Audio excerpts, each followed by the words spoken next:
To all of my patrons, and particularly the most generous among you listed here, thank you for pledging to promote stronger Fate Grand Order content. The following video has been heavily condensed from a previously 3-hour-long discussion. If you wish to skip to a particular servant, feel free to use the corresponding timecode written in this video's description. Alright, hello everyone, and welcome back. You guys have been asking for it, so here it is, the second collab with StudiOmega. Guys, say hello. Hello. Everybody. And Omega's even back with a better mic, so there shouldn't be any audio problems this time. I'm really doing my best to, since you guys keep asking for at least a second collab, I'm going to keep trying to improve the audio between us. Because I know, especially like last time, I was really quiet and such. But anyway, we are doing something really different than the last collab, in that this doesn't even really have to do with in-game FGO stuff. This was actually suggested to me by a fan at Anime Expo a few months back from the time of this recording. I don't know her name, but she mustered up the courage to ask me to do it, so I'm like, you know what?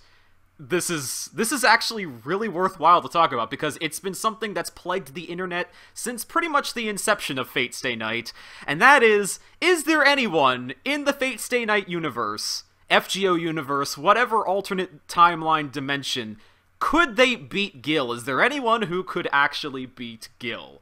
There have been a couple proven folks who could do it, but alas, there are some that have never gotten the chance, and so that's what we're here going to attempt to do today. Now, granted, a lot of what we say will be based on facts that you can look up yourself, but there's also going to be plenty of opinion and conjecture, so don't, you are free to discuss it in the comments, free to disagree with us, of course, but yes, definitely this is based on our interpretations of lore, and some stuff that has actually happened. You'll know it when you hear it.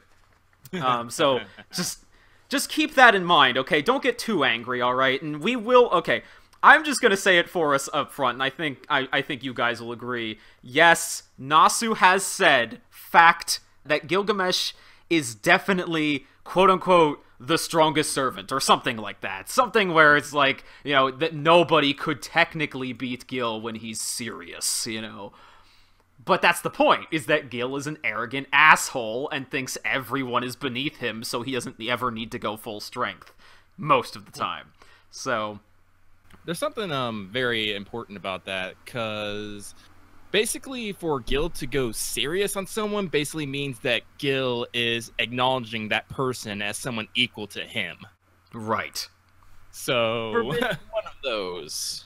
And also, let's keep in mind, some people may argue that, well, we're not talking about a live Gil here. Yes, we're not talking technically about a live Gil. We are, because for the sake of adding more facts to the pool, we will be arguing things like parameters and such, or at least bringing them up, because this is going to be servant to servant. This is really the only way that these people would be able to fight each other in the first place, because I highly doubt Gilgamesh is going to be fighting someone like Oda Nobunaga or someone like that, who will actually be brought up later. Spoilers.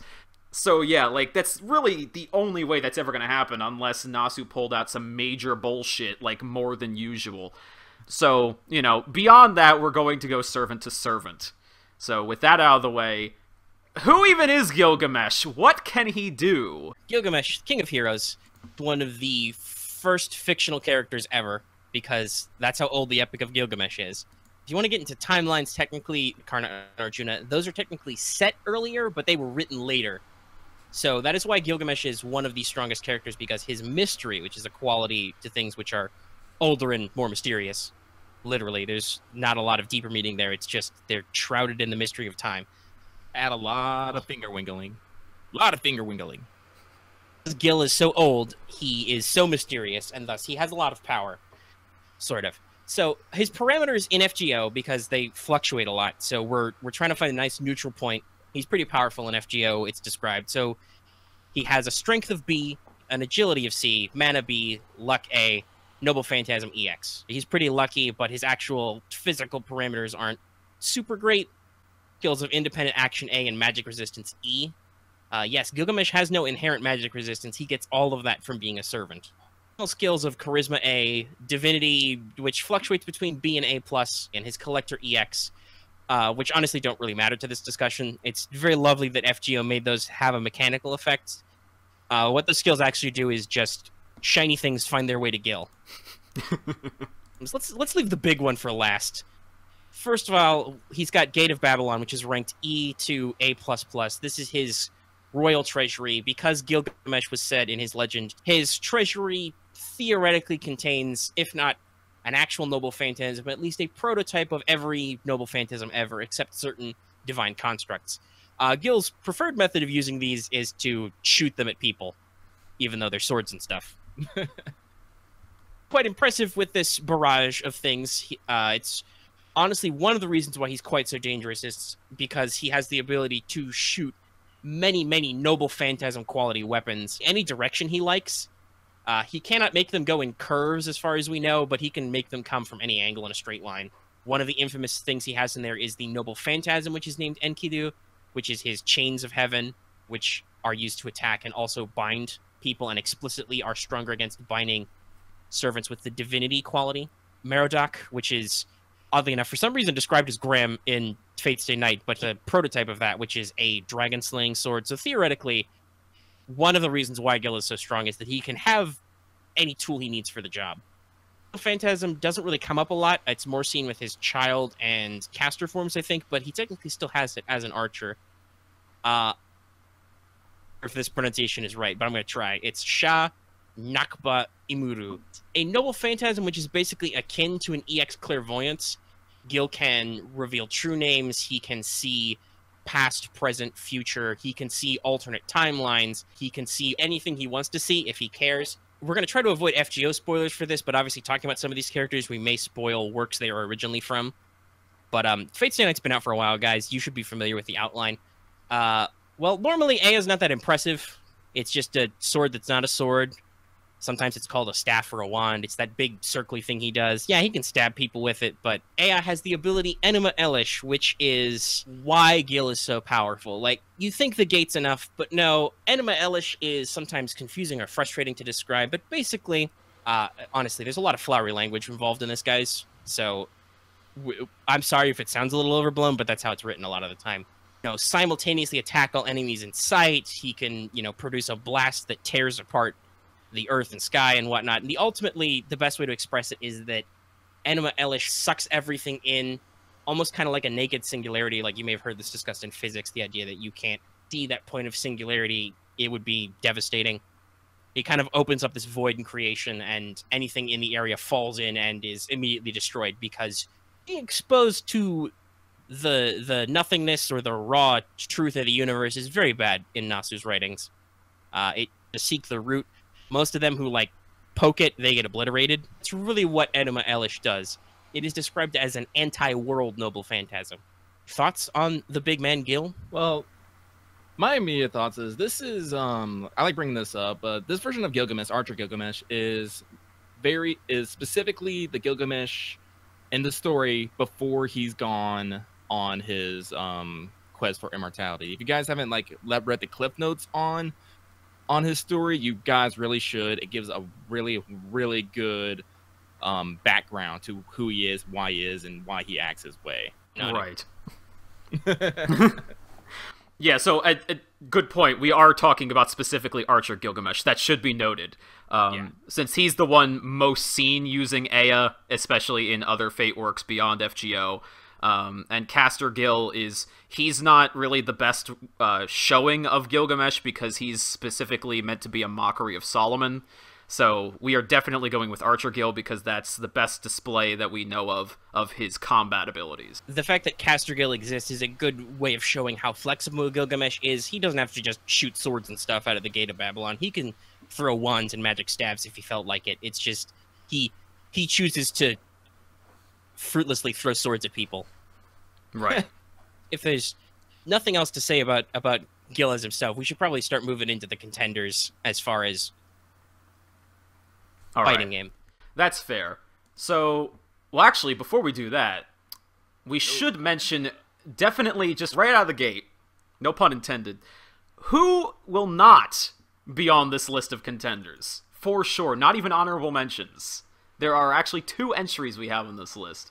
And the first being, and this one would probably cause the greatest contention with people, are grand servants. Omega, you want to explain why that is? Sure. So this is a very simple rule. Gilgamesh is called the strongest servant, you know, and this is already perfectly out there in the English version of FGO.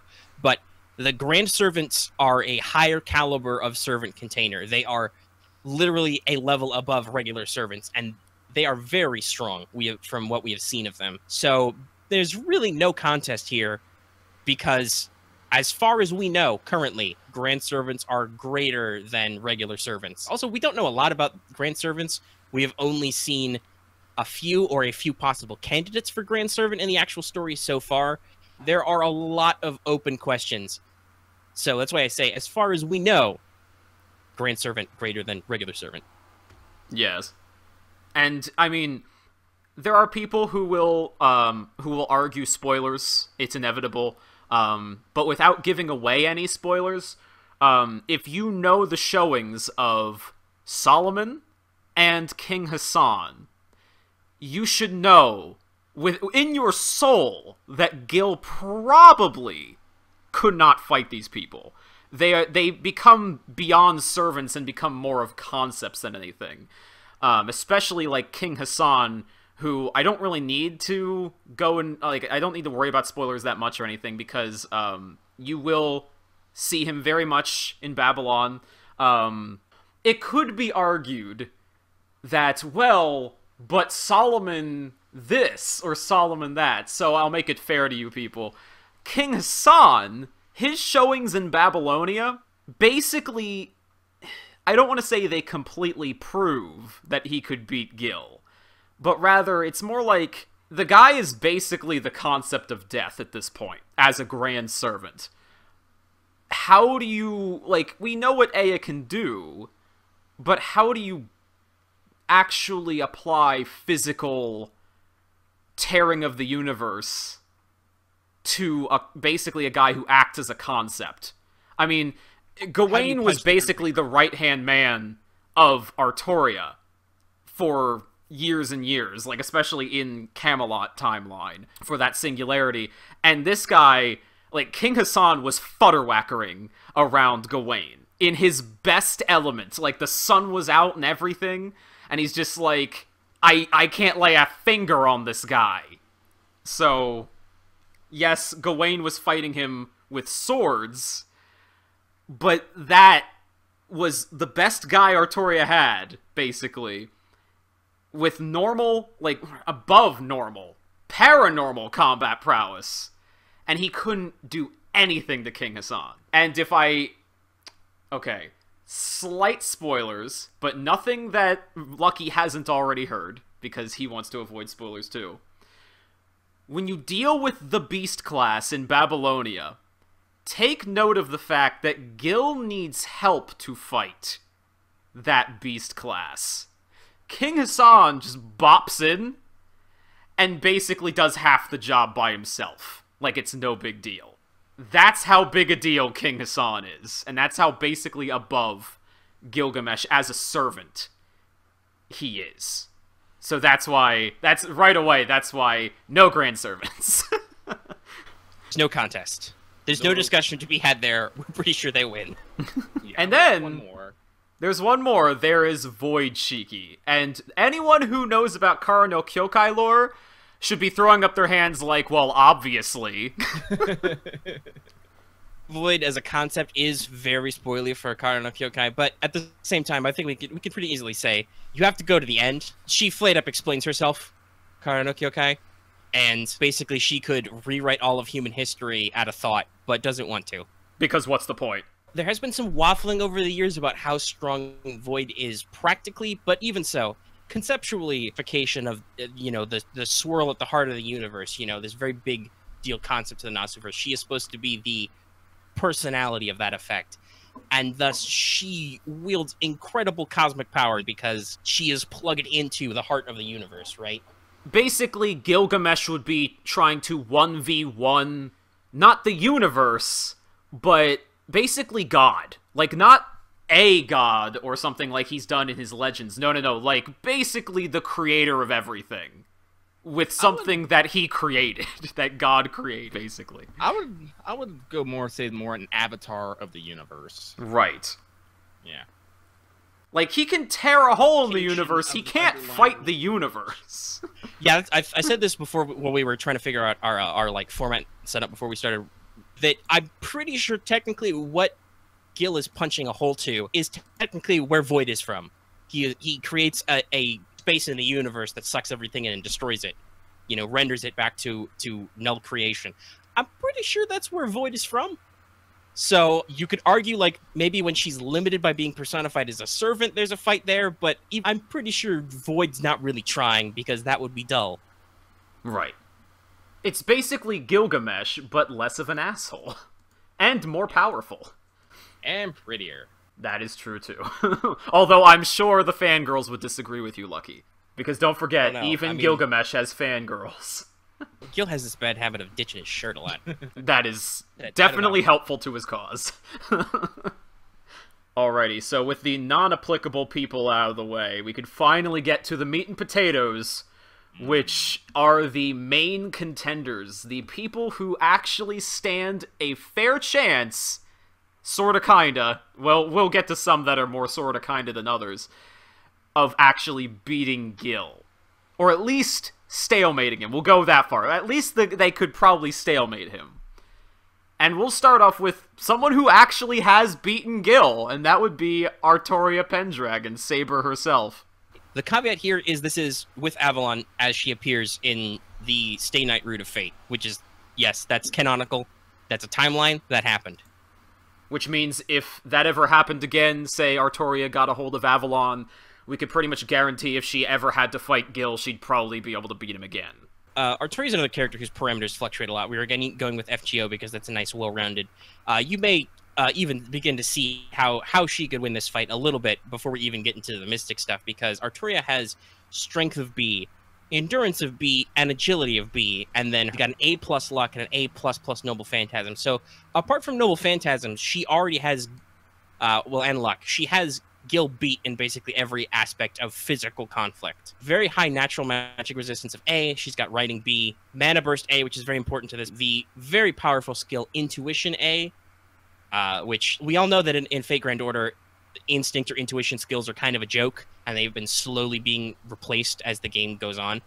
But the way it's written, it's very powerful, because it's basically like a second sense about fighting. Just knows what the right move to take in a fight is. And then for Noble Phantasm, she got Invisible Air C, not a big deal. There's the lovely Excalibur A++, and then Avalon, which is another EX ranked Noble Phantasm. Honestly, most of you should be familiar with what Excalibur does. Gil has even said, actually, when I was reading up on Aya, Gil has actually said that Excalibur is one of the few weapons he would actually allow to combat Aya. Because Excalibur is another divine construct. It's the sword of promised victory, right? It's the concept that humans have of defeating powerful foes, right? And it's immensely powerful. Honestly, the quote-unquote real Excalibur, because Excalibur is held back a lot of the time. You see this a lot discussed with Arthur Prototype. Oh, yes. Explicit, but both of them are held back by seals, because the full power of Excalibur is the power to defend the world itself. Obviously, as a servant, I don't think we've ever seen either of them go all the way with Excalibur. No. So that's not necessarily relevant to the discussion. What is Avalon, the sheath.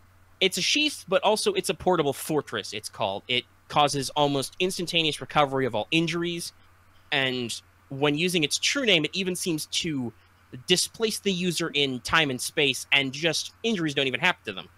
Right, they go to the land of fairies, which is basically Artoria's promised land that she is looking for, the utopia that she's looking for. Yeah, the actual reality, the perfect kingdom she seeks to strive. And so she just, I'm pretty sure, I mean, obviously we only have the, you can complain about it, but it was a great introduction to the series, the Dean adaptation, but I'm pretty sure she just walks through an Aya blast with Avalon, or at least tanks it. Yeah, basically. Does not exist in that space, thus there is nothing for Aya to destroy, and then she can stab him because, as noted at the top, Artoria is way better in close combat than Gil is. Right. And that's why she's a real winner in this situation, because she actually has the ability to ignore Gil's greatest strength and then just bypass Enema Elish. Really, the fight comes down to, are you better in fighting than Gil? And a lot of these characters will answer yes, but they might not get past the first part. Right. It's one of the canonical examples we have. I don't know if there's a whole lot to discuss about Artoria. You know, she can win because she's done it. Right. And she could easily do it again if she had Avalon. Yeah, there's really no if ands or buts about it. She would do it again.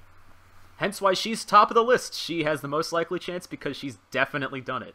So with that out of the way, now we get to finally get to finally get to characters who are at least even with Gil. At least have proven showings that even if they may not be able to beat Gil necessarily, they could definitely stand toe-to-toe with him with, like, no argument. And we'll start with Enkidu, because that's the most obvious. Clay of the Gods. Literally made in order to get Gilgamesh back on track, but then history's first ever bromance occurred. Hey, it isn't gay if it's clay. So Enkidu's weird. As a servant, as Lancer, appearing both in FGO and Strange Fake. With the exception of Noble Phantasm A++, all of his parameters are question marks. That's because one of his personal skills, Transfiguration, basically turns him into a point-buy character, and he can shift around his parameters as needed to, say, dump his agility or his endurance. He can have, like, really high strength or luck, or just a more balanced, well-rounded position. Do you think that's because Enkidu's not even... Like, Enkidu says this, he's not even a person. He doesn't have gender or anything like that. Like, we call him he, but he really is just clay. He's a weapon. He is a construct. He is basically a divine construct in his own right, only he's got a personality. Right. The physical appearance he wears is even of a woman. It's of the sacred prostitute who basically civilized him. Civilized him by having sex with 7 him days. Yeah. It's very interesting how Enkidu was quote-unquote tamed. Him and Gil basically met in the woods and punched each other for a long, long time, and then Gil was like, "Hey, some bang some chicks." It's actually been noted that Gilgamesh, the Gate of Babylon concept where he like throws things, actually came from his fight with Enkidu, as basically the fighting became so hectic and intense that basically Gil went into his treasury and started throwing whatever he could get his hands on at him. So Enkidu's second personal skill is presence detection, which is basically just the inverse of presence concealment, so it's real hard to sneak up on him. Interesting skill is consummated shape A, which basically, so long as he's plugged into the magic supply of the land, he has a incredibly powerful regeneration, which you can see in the way this is represented in FGO. It's a huge self-heal. Actually, I think it's even like the biggest self-heal in the game. Pretty sure. It's crazy. It's like 5K, I think. Yeah, it's huge. Or even higher. It's enormous. And that's accurate. That's one of the few cases where skills are fairly lore accurate. He can, as long as the planet itself, he can resupply and regenerate. Or unless the gods tell him to die. Right. In that case, he was basically, it was basically like being cursed. Yeah. So, what are his noble phantasms? Well, in this case, his own version of Enema Elish. Yes. He's got his own copy of that attack. It's not quite the same, but basically, because Enkidu is a weapon, to a weapon of the gods, and literally harnesses the power of the counterforce to create an incredible blast, which is on par with Gil's Enema Elish. So this is why, first of all, they are even, because Enkidu can go toe-to-toe with Gil's strongest attack. Right, it's even described in Strange Fake that every time Gil would use Enema Elish to tear apart the world, Enkidu would just use Enema Elish to bring it back together. It's literally the equal and opposite effect. And then he's got the other equal and opposite effect, his ability called Age of Babylon, which is not ranked at the moment, but I assume it would be similar to Gate of Babylon, where basically he summons noble phantasms, but he creates copies of unlimited weapons from clay and shoots them at things. His attempt to copy Gate of Babylon, basically. So much that he has noble phantasms, but that his noble phantasm attack is that he can create as many weapons as he needs from clay and shoot them at things. So, like, the way I can think of that is basically with Gilgamesh, his Gate of Babylon is external, but Enkidu's his Babylon is internal, since he's a being made out of clay. Creates weapons from the clay of the earth around him instantly.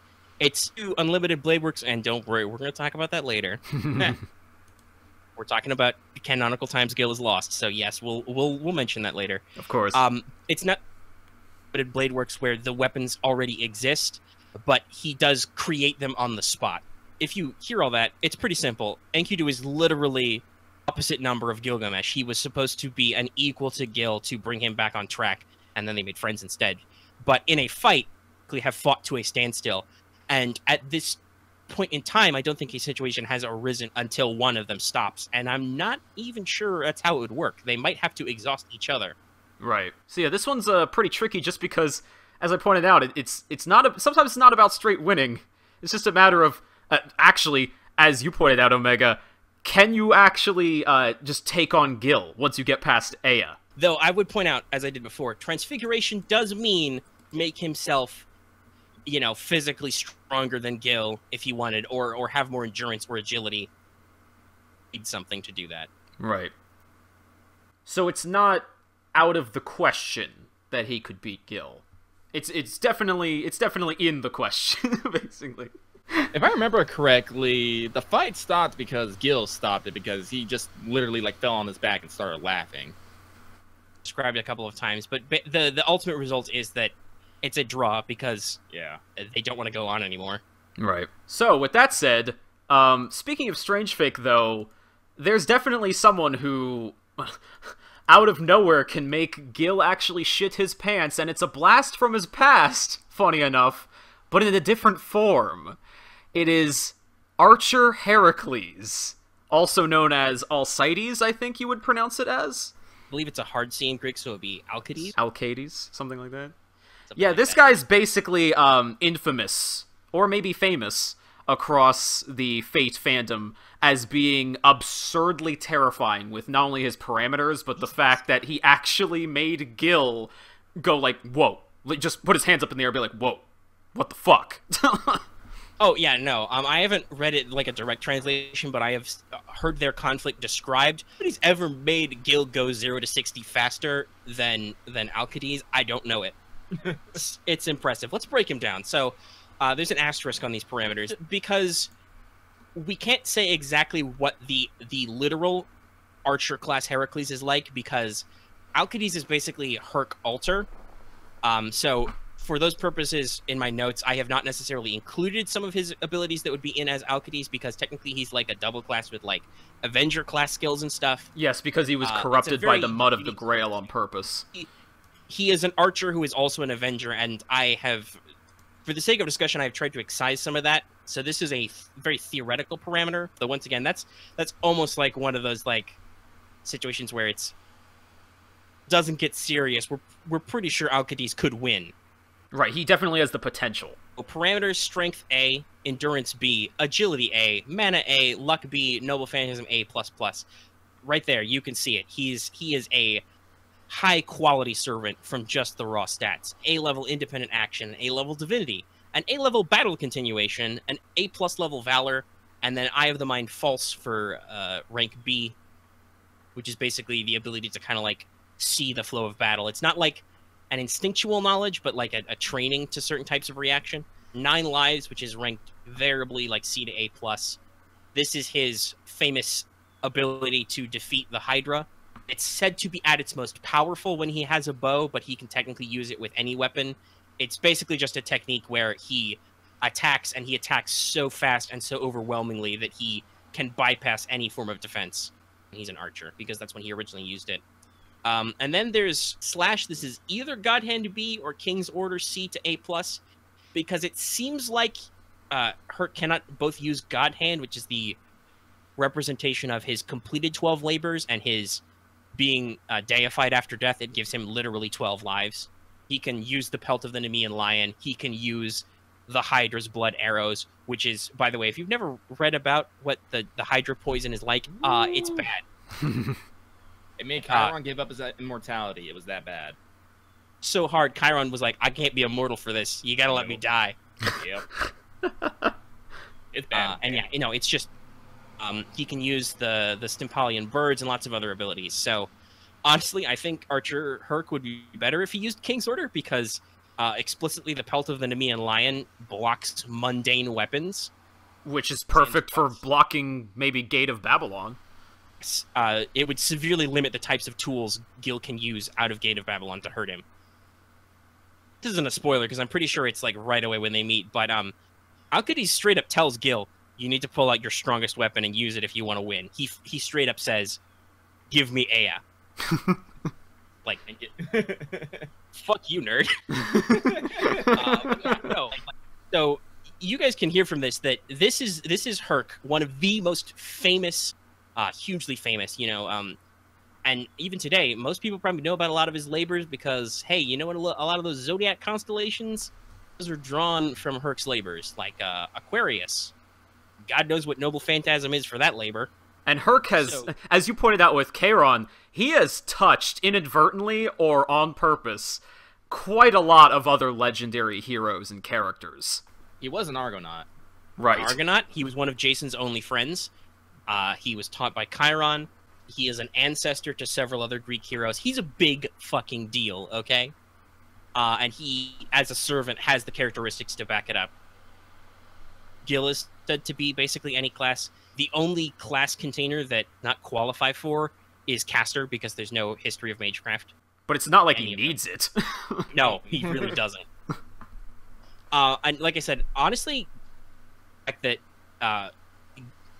that Berserker Herc has lost to Gil before, God Hand would not necessarily be a plus, because Gil has all the tools he needs to kill Herc 12 different ways. Right.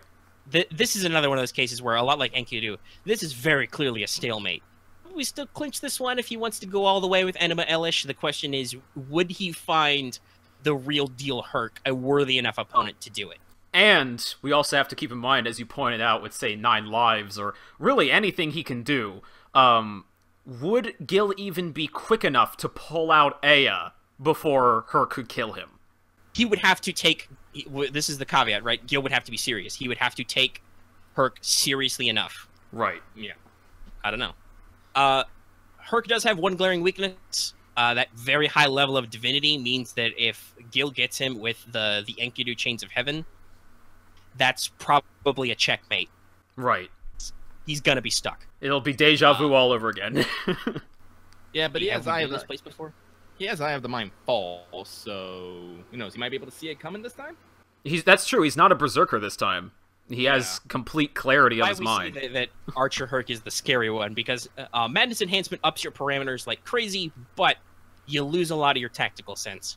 We'll come back to that later when we discuss Lancelot. Right. Yeah. Because, as I said, that's the only reason, as I said, that's probably the main reason that Berserk Herc lost, is because he just literally went on a straight line. Right. To Gil every time. And that's not going to work with someone like Gil, who's, yeah, he has the chains of Enkidu, he has everything from his Gate of Babylon. Especially Ea would just one-shot him. Yeah. He wouldn't even need the chains. That's true, because we do know that powerful enough attacks can kill multiple lives. Right. Yeah. Scratched a couple of lives with one full power Excalibur. Yeah. Unless somebody has any final thoughts. I'm sorry, now I can only think of the 12 lives as like health bars. You know what? That's not completely inaccurate, considering how much of a nerd Nasu is. I'm sure he would love that. So I would like to point out, while we're recording this, it is immediately before the latest Nerofest in English, where there will be an exhibition match with Berserker Herc, who has 11 levels of guts.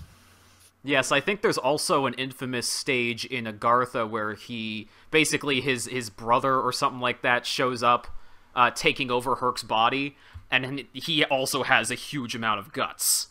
So I'm so glad that FGO sometimes goes a little out of the way to give him that little tip, because oh yeah, that's a lot of HP to chew through. Right.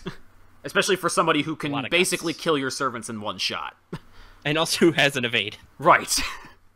But yeah, point is, while regular Heracles probably would not stand a chance against Gil, considering how swiftly he lost before, Archer Herc, or at least this form of Herc, because again, as Omega pointed out, he's also part of Venger in this form, so you have to take that into account. Even so, this guy is the scary one because he actually has a brain to work with. he realizes his own capabilities and probably can even figure out the capabilities of Gil just by looking at him. Well, and also another important thing to point out is, as an archer, he has range. That's Right. one of Gil's primary abilities, is the fact that Gate of Babylon gives him crazy good ranged power. We've talked about this before. Gilgamesh is not great at close combat. Archer Herc can go the distance and can shoot, arrows which will reach Gil. Pun fully intended, by the way. But yeah, so Archer Herc is a beast. He's presented as a total beast in Strange Fake just at their first meeting. Even though it wasn't like a full-on fight, it's pretty easy to presume that he could take Gil. It's just a matter of who would get to their strongest attack first. So, moving on. Now we're going to be checking out some characters that are very widely regarded as being able to take on Gil, but never really had the chance, at least canonically, or with any sort of certainty. And definitely the most obvious choices would be Karna and Arjuna. Which do you guys want to start with? Let's go alphabetical. Start with Arjuna. You got it. We'll do Arjuna first. Mr. Arjuna, the hero of the endowed himself. He has a strength of A, an endurance of B, an agility B, mana B, a noble phantasm EX. He's got an A rank independent action, a magic resistance of C, a divinity B. He's got a C plus clairvoyance, so he can see pretty far. And then he's got his special skill, hero of the endowed. Basically gets whatever he needs when he needs it. You'd probably interpret this as like, oh, maybe Gil would give him a break in a bad moment, or somebody could provide him with information he needs, but that's really nebulous. It's a much more narrative type ability. Phantasms, first Agni Gandiva. Close enough. Him, I'm not gonna fight it. Which was given to him by the fire god Agni. I'm super Anglo. I'm trying, guys. Oh, it's fine. It's more about what do these powers actually do versus the naming. The naming is whatever. Well, it's important to mention that it's the Agni Gandiva because this means it's a divine construct. It's given to him by the fire god. It shoots flaming arrows. When he uses its true name, it is called, basically it becomes a cruise missile. It shoots flaming arrows which have the impact of modern high explosives. It is explicitly noted that it's not necessarily like a tracking missile, but because Arjuna has clairvoyance, they're basically the same. He is such great predictive that he can shoot these with the accuracy that like they did lock on to people who have gone against him maybe in FGO we're familiar with. Is a little, it's very, like I said, conceptual. It's got a lot to do with like Hindu philosophy and stuff, but basically instrument of Shiva, the god of creation and destruction, instantly in the area release from life and death to people who are directly in the zone. And the higher one's divinity is that they are hit by this deliverance and are killed, basically. They are released from the cycle of life and death, so they disappear. While Agni Gandiva means he has a very powerful ranged attack, there's also the reverse. Gil could try and get close, and then, depending on which version of him we see, he has the highest rank of divinity we've ever seen at A+, because, as you said, he is 2/3 god, because the ancient Babylonians did not understand how genetics worked yet. Right. The way I see it is, this would actually be a contest of trickery and guile of who could get who to fall into a trap first. Because you're basically going on to an archer versus archer battle. Yeah. But yes, so the ability of the Pashupada Noble Phantasm we're pretty sure, get Gil. His magic resistance is super low. He's got a very high divinity. Gilgamesh has some kind of like secret trick Noble Phantasm up his sleeve. It would get him, mean that Arjuna would have to basically pull it out, reveal the the true name of the Noble Phantasm, go through all the motions. Does Gil realize he is actually in danger to stop him? Right. As we noted, Gil has a great distance game. So what you're saying is, in this case, even though Arjuna is really fast and he's also an archer, at the same time, Gil could use just Gate of Babylon to ward him off potentially. While Arjuna's ranged attacks are very powerful, we don't necessarily know like how fast he can go, and because Gil is shooting Noble Phantasms, it's entirely possible he would find the right tool for the job. Right. To just throw as many Noble Phantasms as he needed at the problem to make it go away. Yeah, and let's not forget, he can fire them off wherever he wants. It's just iconically we know him firing them from behind himself, but as shown in FGO, he can fire them anywhere. He does that in Fate Zero a couple of times. He uses the portals either behind or around the enemy. Right. That's appeared in some other animations as well, and is described in Strange Fake. So he can do basically a 360 attack. Right. So it's like, I guess the question is, like, what is the range and timing of Pashupata? It's like, that would be the thing, because that's basically the clincher right there, but... Well, what units the range are in, but almost every Noble Phantasm has a range. Pashupata is described as range 1 to 100, and what range Gate of Babylon is supposed to be. The range is not listed. Does that mean it's unlimited, or that there are multiple ranges? Ranges listed. So literally, there's no range listed for Gate of Babylon. Well, Enema Elish is listed as range 1 to 99. Right. That's kind of interesting, but at the same time, if he just needs Gate of Babylon to probably win, I mean, Gil can just be as arrogant as he wants then. That's the problem with this fight. Yeah. This is another one of those situations where how Gil's arrogance and ability to sense his enemies, because remember, we did talk a little bit about his clairvoyance type Noble Phantasm. He can sense true names if he feels like it. So he could realize, oh, this is Arjuna. He's that guy. He's got this tool. I should keep my distance and not let him do anything funny. Wow, we actually got to bring up that skill. Jesus. But you're absolutely right. So basically, if Gil knows it's Arjuna and he's familiar with what he's capable of at all, Gil would basically have to be so arrogant, like beyond his normal arrogance, he'd have to actually be like, you know what, hit me with it and see what happens. You know, he'd actually have to, like, let him hit him with the Pashupata. Because if he just kept raining Gate of Babylon on him, Arjuna might not be able to stand a chance. As I said, like, if Arjuna could pull off maybe a tricky move to get in close... Yeah. Right. That's basically his best bet, his only chance. Yeah. I think the other thing to keep in mind is that the Agni Gandiva works is it's basically an extension of his mana burst. He is using energy to shoot those big shots. I'm pretty sure Gil doesn't have to use an excessive amount of mana to open the Gate of Babylon and have stuff fly It seems pretty casual to him, so yeah. Doesn't like to do it with Arjuna does have a higher endurance than him. I think they have the same rough level of mana. They are both rated at B. If Arjuna is using more energy than Gil, he's gonna run out first. Right. Actually, knowing Gil, like, he'd probably do the thing. Like, honestly, like, Arjuna could probably win because Gil would probably do the thing where he's filled Arjuna with sword, and he decides to walk up close because he has to give us some pithy finishing line. That is true. Especially if he's fighting Arjuna, who is this legendary divine servant.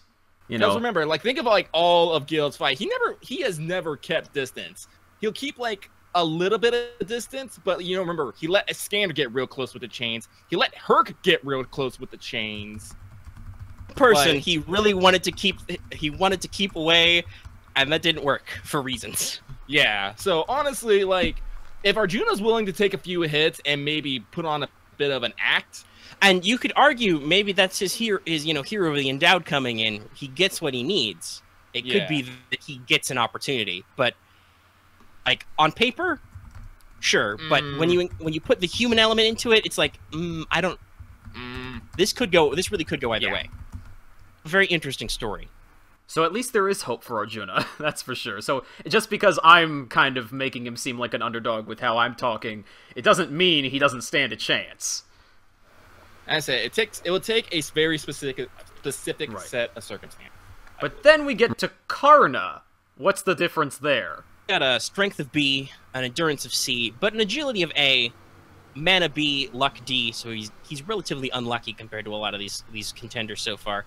Got that Noble Phantasm EX, magic resistance at C. He's got Writing A, Divinity A. He also has Mana Burst Flames. Personal skills. Now, the first of which is very interesting, which is Uncrowned Arms Mastership, which is not an effect. It has no rank. And basically, this means that so long as Karna himself does not reveal his true name, which I believe would bypass Gil's effect, and everyone thinks his parameters are lower than they are. His own skill, Knowledge of the Deprived, which is how it's localized in FGO anyway, is basically because he's been poor, see the opponent's true nature instantly. Basically, he can see through lies. He can sense what your core personality is because he has been alone and poor and deprived in his life. I don't even think he would need that to know that Gil is a total arrogant asshole. Even if he didn't, he would sense it instinctively. And speaking of Gil's arrogance and assholishness, once again, Uncrowned Arms Mastership means that Gil would not necessarily realize what a threat Karna is right away. Right. Yeah. Karna has 3 Noble Phantasms, though he can't use the 3rd one until after he's used the 2nd one, which means he is no longer using the 1st. He's got a very, like, flowchart-esque aspect here. So the first is Kavacha and Kundala, his armor and earrings. Golden Sunly Armor, which reduces all damage he takes by 9/10. Obviously, we're pretty sure, because the way Enema Elish is described, if Gil actually drops that on him, it doesn't matter. But for all the stuff in Gate of Babylon, this is the ability that let tank everything Vlad was throwing at him in Apocrypha, despite the fact that Vlad was summoned in Romania. And Karna is just like, don't bother me. He is super durable. Vasavi Shakti, which is ranked EX, which is an anti-god Noble Phantasm. It's a dart he got from the thunder god Indra, which has the power to basically slay anything. It's you know, super powerful. Very wonderfully represented visually in Apocrypha as just incredibly destructive, right? Right. Shoots this massive shot. And because it is anti-god, anybody who has divinity is intrinsically more damaged by it. Oh, gee, we just got through this discussion about how Gilgamesh has, like, the highest rank of divinity ever. In fact, he'd probably brag about it. Yes. It is also pointed out in CCC, which is another appearance of Karna, that, well, I don't think they directly clash with it, because in writing, Vasavi Shakti is never used. He does not possess anything resembling it in his treasury, so he has no equal to this attack. Using Vasavi Shakti means that Karna has to ditch all his armor, and he gets super weak after, but then he gains his Brahmastra Kundala ability, which basically is energy lance attack thing, which is really powerful. And also he shoots I-beams sometimes. It's basically, I think, it's mostly made up, though it is based on some legends around the time, but mostly it's an ability that was added to him to give Karna something to do after he uses Vasavi Shakti. He would use up most of his actual offensive ability. As a game thing, they gave him an extra attack to use after that, but it's still a giant attack, which is ranked like anti-country, so even if Gil somehow gets out of Vasavi Shakti, Karna's not done, he's just a lot more vulnerable. Right. Reverse situation of Arjuna, where, like, Arjuna would have to do something clever to get him with his attack that'll definitely work. Really dumb, or possibly incredibly honorable, because it is Karna. Yeah, I was about to say that. I think has a very strong sense of honor to basically give away some of his tricks to Gil before Gil realizes them on his own. Because since all the stuff in Gate of Babylon with his armor, if he gets in close and he uses Vasavi Shakti, that means Gil would once again have to pull out the Enema Elish and use it on him. He missed with the dart. Karna's not done then. He can keep going very powerfully. But the thing about, like, Noble Phantasm specifically is you have to, like, name them, and usually, you know, that's one of the things that's kept secret, because as soon as one of them's named, like, I've seen, like, just about every servant I've seen has, as soon as the Noble Phantasm is named, it's like, I know who that is! Right. But, so... Well, that's it. It would be that, like I said, Karna would have to give away the information before he was using it. Vasavi Shakti works is, after he shoots it, at least normally in the fiction, he's done. He doesn't have another shot in this summoning. The game FGO is very kind to let him use it repeatedly, because otherwise it would be kind of annoying. But yeah, so in a second shot anyway in a fight, so it would all be about making that first shot count, which Karna could probably get that shot in. Right. Yeah, once again, if it gets to Enema Elish, Karna's done. But here's the thing: would Karna have to open with Vasavi Shakti in order to win? Well, with Uncrowned Arms Mastership, as Gil would literally start out toying with them, you know, just using Gate of Babylon beginning. Karna would have already seen through his nature with knowledge of the deprived. He has mana burst flames, which, you know, give us, and his armor will probably let him shrug off a lot of what Gabe of Babylon throws at him. Also, it should be noticed, he has that agility A. Gil's only ranked agility C. Karna's very fast. Lancers are fast. Right. So, possible that he could get to close quarters. So we might not even get to Enema Elish or Ea or anything like that. Yeah, because remember, he still has to pull it out. Right. Like, honestly, like, I'm, like, even more so than Arjuna, I feel that Karna could actually beat Gil. Just from how fast he is, how, like, how much of an underdog Gil would consider him. He has a trump card in his back pocket, literally, and he can basically shrug off most of what Gil's throwing at him until it gets into close quarters, which I'm pretty sure he can do with agility A. Right. As I said, like, it's been shown that, you know, it takes a moment for Gil to set up Ea. And do you think there'd be any way for Gil to necessarily, like, tank Karna's attacks normally? Because I have heard that Gil's armor is also no joke or something like that, but I'm not exactly super clear on that myself. We didn't touch on this earlier, but maybe it's a good point too. So Gil's armor is weird. It's not a noble phantasm or anything. It's like Artoria's armor in Fate's Stay Night. It is created kind of like by him as part of being a servant, so it's maintained by his mana and stuff. Sometimes they've described it as like repelling curses and whatnot, but at the same time, if it's not a noble phantasm, I don't know if that follows because Gil has a very low magic resistance. That's true. So sometimes treated as very powerful, but I think that's just because Gil himself is very inherently strong. It's almost like an extension of him. So basically, broken too. So basically, if in this case, then you pit him against somebody of similar strength to himself, or maybe even possibly higher, whatever, that might fluctuate. That's arguable. But even so, definitely similar. Then the armor that Gil carries might not even be that big a deal to someone like Karna. Might as well be shirtless. I guess so. In Strange Fake, arrows at Gil, and Gil, like, stops him with like, one hand. He's like, it's no big deal, and it, like, cracks his gauntlet. Right. So, yeah, it's obvious that if you are a strong enough character, if you start wailing on Gil, his armor will not tank those hits forever. Right. And as you guys said, the only way Karna can really, I guess, pointing that out, that he would, of course, as a Lancer, he'd want to get into close combat, because that's every fight we've seen him in, that's basically what he does. So it's like, basically, yeah, Karna would have to do something either dumb or really honorable to lose this fight before Gil would get the bright idea to finally pull out Ea. Hey. Which is entirely possible, because it is Karna. But right. Gil is kind of a colossal asshole and a dick and cruel, a bit sadistic. So Karna might think it's an honorable thing to put him in the fucking ground. That's very true. That's what I would be hoping for, yes. Knowledge of the deprived. What kind of person is Gil? A dick. He kinda deserves it, yeah. So yeah, actually, like, would you say Karna has a better chance, even considering his character, than Arjuna to beat Gilgamesh in a one-on-one fight? I do. As I said, like, Karna has better defensive capabilities. His agility means he can get up in there. He won't be stuck back into a range-to-range combat, which I think, honestly, is kind of one of the things that might hold Arjuna back. Right. Because there's nothing saying that you can't bloody block a damn, the Gate of Babylon with a sword. I mean, it's been proven that it can be done. It's been proven that you can grab the weapons out of the Gate of Babylon and use them against Gil. Right, exactly, as showcased in a great scene with Berserker Lancelot. Everyone remembers that scene.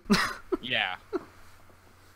Rad. So, as I said, if Karna's basically making a beeline towards Gil, dodging, fighting off Gate of Babylon to get to whatever range that he needs to use, pretty much any attack, really.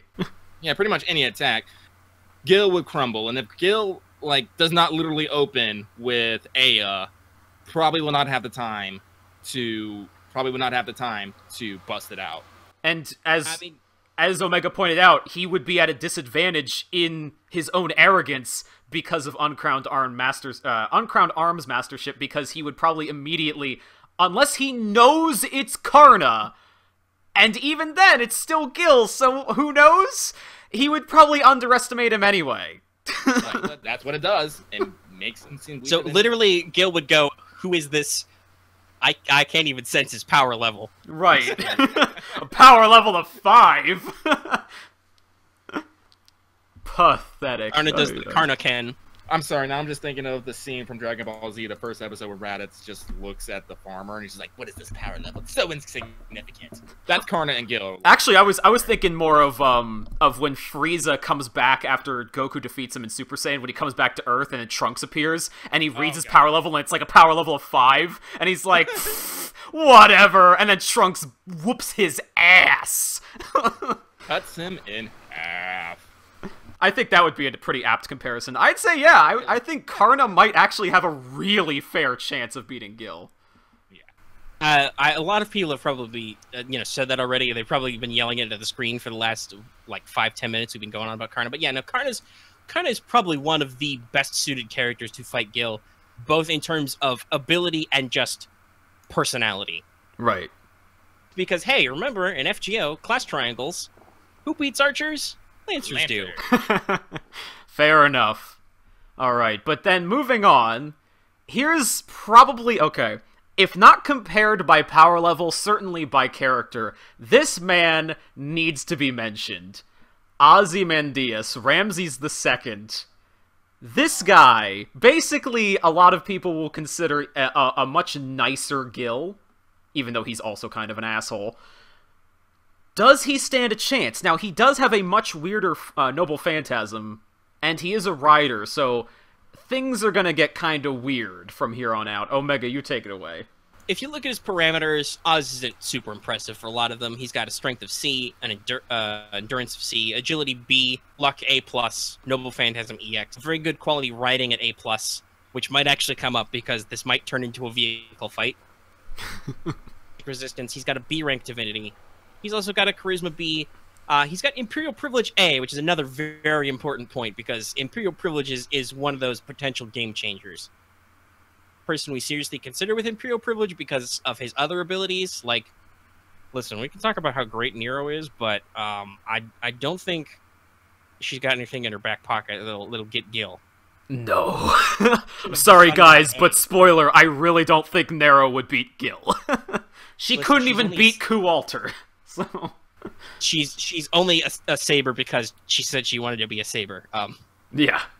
Have a technical discussion maybe if Caster Nero, the summer version, could shoot enough beams, but that's very flexible honorable mention because summer servants are very gag heavy. Right. So it's very hard to actually consider them. As first, there's the reason why he's a rider. The Mesquite A. That is Ra's sun boat that sails across the sky every day with the sun, and also it shoots sun lasers. Then he has, as a Noble Phantasm, the Sphinx of Abu El Hol A, as unlimited Divine Beast level Sphinxes, so the highest class of Phantasmal Beast. They can just show up and fuck your shit. They are technically immortal creatures. And they're really cute as kittens. Yeah. His funnest ability, Ramesseum Tentris EX, which is his reality marble effect. Basically, all those temples and stuff he built, he can just summon them. So first of all, Ramesseum Tentris has their Noble Phantasm ranks reduced, possibly even sealed if they are not divine, but Gilgamesh is.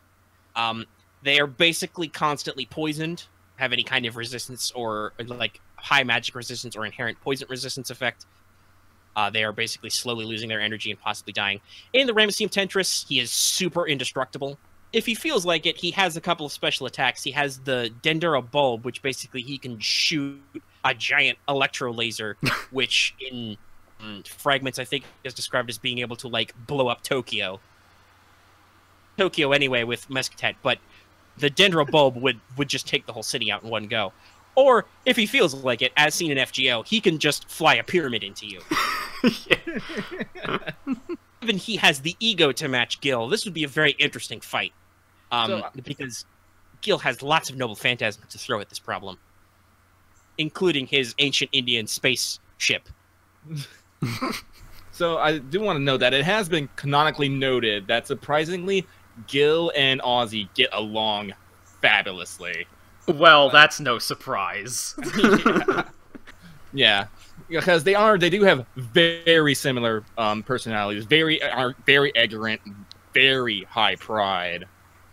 But Ozymandias is definitely the more approachable. He has a different idea of what being a king is than Gil, because Gil was literally, fuck off, I'm gonna do what I want as king.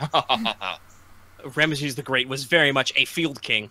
Yeah. Because he kicked a lot of military ass, and he built a lot of fucking temples, and he died when he was, like, in his 80s, I think we figured out from, like, records. So, he was large and in charge for a very long time, and that kind of carries over, I think, into his personality and even his abilities as a servant. So, right off the bat, you said, like, the Sphinx of Abahoy. He says infant, like, how many Sphinxes does he have?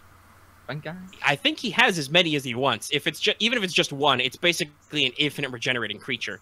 He can keep them coming. Yeah, so there's one way to tank frickin' Gate of Babylon. That's true. He also, like we said, Meskhtet shoots crazy high space sun lasers, enough to, like, level a city. So this would very quickly probably turn into some kind of flying battle, a lot like Fate Zero. Yeah. Only, quite frankly, I'm pretty sure Oz has the advantage over even Big Boy, but the Jets man.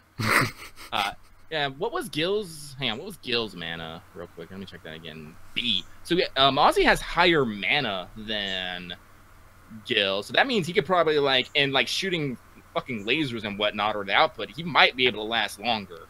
But at the same time, it would be fair to say he'd be using more mana, because if we're going back to what we said before about how casually he can just cast Gate of Babylon, it might not be much for Gil to fire Gate of Babylon longer than Ozzy can fire off whatever he's firing off, which is many things, yes, but that's the point.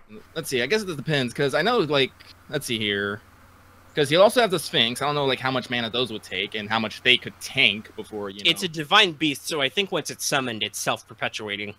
Yeah, so... Oh, man, this might be honestly, this might Gil, be a numbers remember, Gil does have an unlimited tool set, so he probably has an anti-Sphinx thing somewhere in the back. He just has to go check the back room, you know? I don't know, can he check it with fucking sun lasers? No. The thing I think this would come down to, though, is actually, once again, if it got anywhere close to close combat, because at least as a servant, Ozymandias is not really equipped for that. Technically, he should be able to look after himself with, like, a khopesh or a bow or something. He also militarily, a lot of the nobility in Egypt fought from the back of chariots. That's why he's a rider. Mm-hmm. Sunboat to utilize. But I think ultimately where this would end up is he would probably have to use Ramesses Tentris in some form. And then it comes down to, well, does Gil respect this guy enough to use Enema Elish? And the answer is probably. I was about to say, from everything you guys were just describing, I'm like, this might, out of the ones we've just listed so far up to this point, this might be the fight where he's the quickest to pull out Ea. Yeah, as I said, like, because remember, his temples, they're technically a reality marble, if I'm remembering correctly. Yes. Yeah, so that means, like, Ea would be the go-to solution to break him. And... However, this is very important because this is always the great debate. As Omega pointed out, it does, essentially nullify or negate all noble phantasms? Is that correct? It can reduce the strength, if not seal, unless they're divine. But if I remember that correctly, that means they have to be inside the temple. Right. So, that too. I don't know, are they starting... As a quote-unquote a curse of the gods, which prevents enemies from activating noble phantasms by sealing them, said that individuals with strong ties to divine spirits or themselves are divine spirits are unaffected. So Gil would probably be able to beat this. Yeah. Right. It also says that noble phantasms that were once property of a divine spirit, which would include Ea because it is a divine construct. Right. And as Omega did point out before this stream, he's already beaten a reality marble once with Ea. Quite swiftly. Yeah. This would I feel like this would probably be a lot flashier than the Iskandar Gil fight. This would probably end up about the same way. Gil would get to the end and he'd be like, "Okay, Ozymandias is pretty cool. I'm gonna show him the real thing." And unfortunately, then it would probably be over. Right. Yeah, as I said, like Dendera light bulb and stuff are very strong, but Enema Elish is very strong. And the Elish is basically the delete button. Yeah, as I said, like, Gilgamesh definitely has a special place in his heart for other kings. Right, especially anyone he feels could match him at all in power. And I think he would see right away from Ozzy. Anything Ozzy puts out, I think he just immediately would be like, oh, that's pretty cool. Maybe I should, yeah, as Omega pointed out, maybe I should show him the real thing. I said, no, they have a flashy as fuck fight, though. Oh, yeah. It'd be entertaining. Heck, Gil would probably, like, humor Ozzy for a while with, like, Gate of Babylon and Enkidu and stuff, because he would be probably having a good time with them. Yeah. He'd have some fun, but when it got down to the, okay, well, if I don't do something, he is going to summon his temple and he's going to shoot ancient Egyptian laser beams at me, and right. Then this would be done. So, as fun as this is, I'm not going to lose. Right. Stupid. Nah. Gil loves Once again, that's basically how he gets Iskandar is, ooh, this is a real fun fight, bub, but if I let you keep going, you are actually going to stab me, so I'm Gilgamesh, that can't happen. Because, I mean, if Gil is anything, he's certainly arrogant to a fault, but he is not dumb.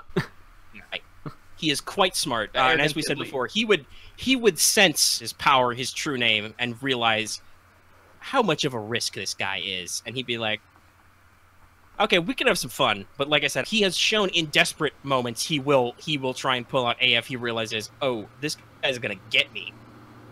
The ability to have a fair fight first would certainly, he would escalate, and then it would be done so. Real talk, Ozymandias would probably name himself first thing. Of course. Of course. Look on my works ye mighty and despair. There'd be much. I'm sorry. I can only imagine how much laughing there would be going on. Like, great laughs. Oh god. Much laughs. It'd be a battle of the laughter first. All right. So I think it's pretty safe to say that I will go with the summary that we can pretty much agree this would probably be the quickest. They would have some fun, but this would probably be the quickest so far to reach Ea level, and then Ozzy basically has no chance. Yeah. So I don't know. It honestly depends on how long. It depends on how long Gil wants to have fun. It depends, I think, if Gil makes a mistake. Basically, this is all, as always, is our great caveat. Even when he uses his best tools, he's not necessarily going all out. So, fair. We don't want to sound like we're downplaying Ozymandias. Because actually, we know from comparing what their different noble phantasms and stuff do. We kind of know how that mechanically kind of works out, right? Yeah. I do think, actually, Gil has room to be arrogant in this fight, though, because Ozzy is equally arrogant. So, they would both, like, not start out completely at their best. Even if they knew who each other were, it wouldn't matter. They'd just be playing with each other for a while. It's like, no, I'm not at full power. Are you at full power? You at full power? Yeah, actually, no, it'd probably be a competition to see who would go full power first. It'd be a game of chicken between them. Yet, are you at 100%? No. In fact, I'm not even at 50% yet. Well, neither am I. It's like a reverse. We brought up Dragon Ball before. It's a reverse Frieza. You power up to 100%. It's like, do you need a break to power up to 100%? No, fuck you. No, man, I could take you at 30%. So anyway, we bend one knee, and other great shonen anime lines. So as funny as this fight would probably be, I think it's safe to say we should move on to actually probably one of the colder fights versus Altera. This is a really interesting matchup. I did not suggest this one myself, but I know you guys did, so let's hear it. So we're working through well, right now on our channel we're working through a Let's Play of Fate Extella. So this is pretty relevant. I've been thinking about this. So Altera as a saber has strength of A, endurance of A, agility A, mana B, luck A, noble phantasm A+, skills she's got riding A, magic resistance B, and divinity B, and then she's got military tactics B, natural body D, crest of the star EX, and familiar creation EX, a pseudo mana burst ability. She basically physically has this crest on her body which she can move energy through to fight stronger. And so we got one noble phantasm, but it's got a couple of different uses. You might also see this with some other characters who aren't on this list, like Mordred has both the sword Clarent and then Clarent Blood Arthur, where she shoots hate lightning at people. Similar, there's the sword Photon Ray, which is ranked A, which is her rainbow sword, which, you know, she uses to do lots of really cool things because She's in basically a Dynasty Warriors type game. It's quote-unquote real form, the Teardrop Photon Ray, where she reveals that the sword is actually a laser pointer next to Mars, and Mars shoots Martian laser beams from space. Teardrop Photon Ray is described as an anti-fortress noble phantasm, like Excalibur can be. It is a giant blast of Mars's power, which technically is aimed at Altera because Mars and Altera don't get along, but she just uses her energy to make it miss a little bit. Altera is very interesting to discuss because technically there are a couple different Alteras. The actual historical Altera as Attila the Hun, kind of, he couldn't beat Gil, but at the very least, the Altera, the quote-unquote real Altera, the one who is from the moon cell and plugged into herself as, you know, a Velber weapon against civilization, she could probably give Gil a fair run. Still a story, if you play the Altera route, there is a fight with Gil where they do fight, and technically Gil works under Altera. It's specifically because of a debt Altera did for Gil's father, I believe it was. Like Altera saved his father's life. Cosmic. Yeah. Because Altera is technically the actual historical figure. There's cave paintings of a white giant called Safar, and that's what Altera originally is, and then Attila the Hun is like the backup drive of that thing. It's really confusing and alien and stuff. Oh, yeah. So does she have the power to match Gil? Well, for starters, obviously, look at that, strength B, endurance A, agility A. She's got him dead to rights in close quarters, I think, like a lot of characters do. Right. He is a deadly weapon. And she is said to grow stronger attacking civilization. Kind of our oldest known hero, and he's a king with a city and everything. I mean, real dangerous. And then, of course, Teardrop Photon Ray, anti-fortress attack. It's a huge orbital strike, basically. It's like a satellite laser. Like, saying anti-civilizations, honestly, I would consider the Gate of Babylon, super civilization, because it's filled with created works. I was about to say, yeah, that's a really solid point against Gil. Yeah. Also, another thing to point out is that if she is the Velber type Altera, she has that familiar creation EX. She can create these anti-civilization cities, create familiars and other constructs, which would probably not seriously slow down Gil, but it would at least act as theoretical bullet sponges. Right. They could tank the Gate of Babylon for. Does Gil realize that Altera is going to get him in enough time? Because once again, Teardrop Photon Ray is good if she catches Gil with his pants down with it, but I'm pretty sure once again Aya's Animate Elish Blast would come out on top if it came to that. Right. I'm noticing a lot of times it's Gil. It's not so much as Gil is the strongest. He just has literally a trump card that beats all trump cards. Pretty much, it is kind of the strongest noble phantasm available. Yeah, and just because he wields it makes him the strongest servant. Right. So it's not so much that Gil himself is the strongest servant, even though he has a lot of reasons to be revered. It comes down to Aya, every single time. And once again, there's a future bullet point about like I said, an honorable mention about a certain character who everybody is either very upset who beat Gil or cheered because Gil's an asshole and he deserves to lose sometimes. The perfect lesson in humility. A very important point about why that fight goes that way is that a master necessarily of any of the weapons in Gate of Babylon, he has an immense toolkit. He's not the best at using any of them. Right. Not even be the best at using Aya because he doesn't use it to hit things usually. He can and has done so, but that's a pillar drill thing. Even if you gave him Excalibur, say he could actually get Excalibur, which I'm pretty sure he can't based on what we've said earlier. Because it's a divine construct, yeah. Right. But even if you gave him it, he probably would not be anywhere near as good with it as Artoria. It'd be like a projection that it'd be ranked down. Right. But also there's another important point. The prototype of Excalibur existed before Gil because once again, this isn't super spoilers for Extella because it's mentioned in some of the interest routes, but the White Titan I mentioned is defeated by the prototype Excalibur, the original Sword of Promised Victory, before it became a thing. Perfect segue. But yeah, so once again, it comes down to Aya. Can he pull... Would he actually pull it out? I mean, Altera's pretty strong, especially as that moon cell form. Yeah. But also, do remember, we talked about how Gil has this kinship with kings. Altera is the king of destruction, so go into this with enough respect to be like, you know, if she tries to shoot Martian laser beams at me, I might have to, once again, but like what we said with Oz, if she goes all out, I might have to go all out to catch up with her. So I'm noticing a pattern here then. Basically, the more Gil respects you, the more you're boned.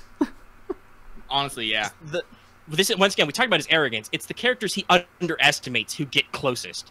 Like, he respects Excalibur, he doesn't actually think Artoria's gonna get him. Right. He has Avalon. Yeah, he's dicking around until she takes the blast and he's like, well, shit. And then he's got nothing. He's done. Mm-hmm. Like, honestly, I feel like Artoria would try to fire a teardrop photon ray, and he would use that moment to simultaneously fire Aya to match power versus power and prove that he is indeed superior. Oh, especially against a King of Destruction? Whoa, that's a title he'd want to claim.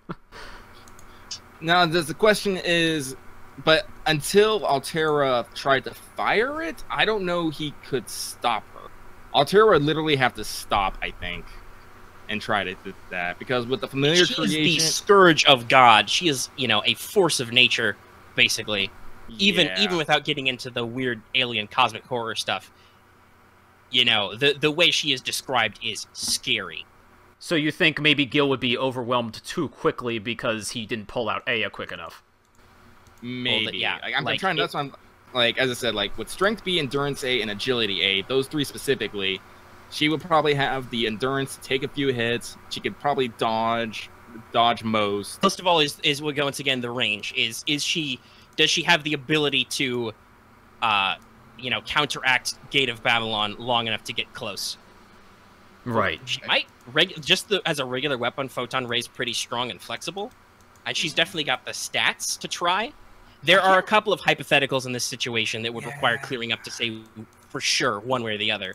It would be a bit like Oz, probably. It would be another match to watch. But, okay, so I'll end it with this then, this kind of conjecture. Basically, it seems like this would be the opponent that Gil would respect the most that has the best chance of beating him. Yeah. Like with Ozzy, I'm pretty sure like 9 fights out of 10, Gil would win. This one, with Altera, I'm willing to go more 50-50, honestly. Right. So, okay, I think that's a pretty good closing note then. Altera, at least as far as the White Titan form, definitely stands a chance, which is really interesting, because I didn't really think about that much before going into this, so that would be another really interesting fight. But,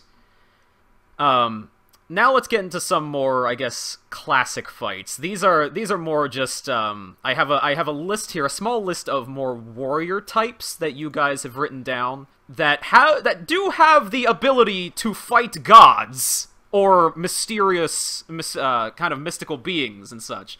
I think some people might already have a few in mind, which are probably on this list.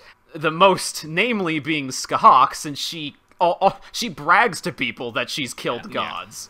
I think out of FGO especially, can Scáthach beat Gil is probably one of the #1 questions. Right. Because I feel like I've seen that discussion a lot before. Mm-hmm.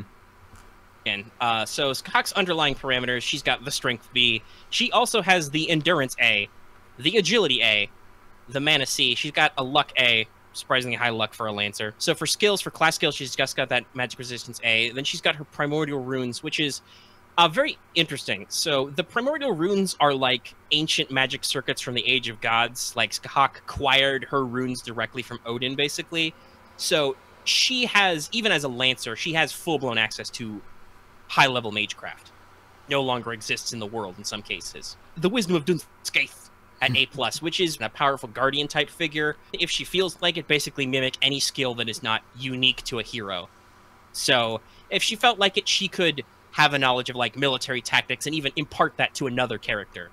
Similar ability that Chiron has that it works in a similar way. So Once again, she's got a big tool bag. And then, of course, Godslayer B. Her parameters are increased when fighting divine spirits or servants with divinity.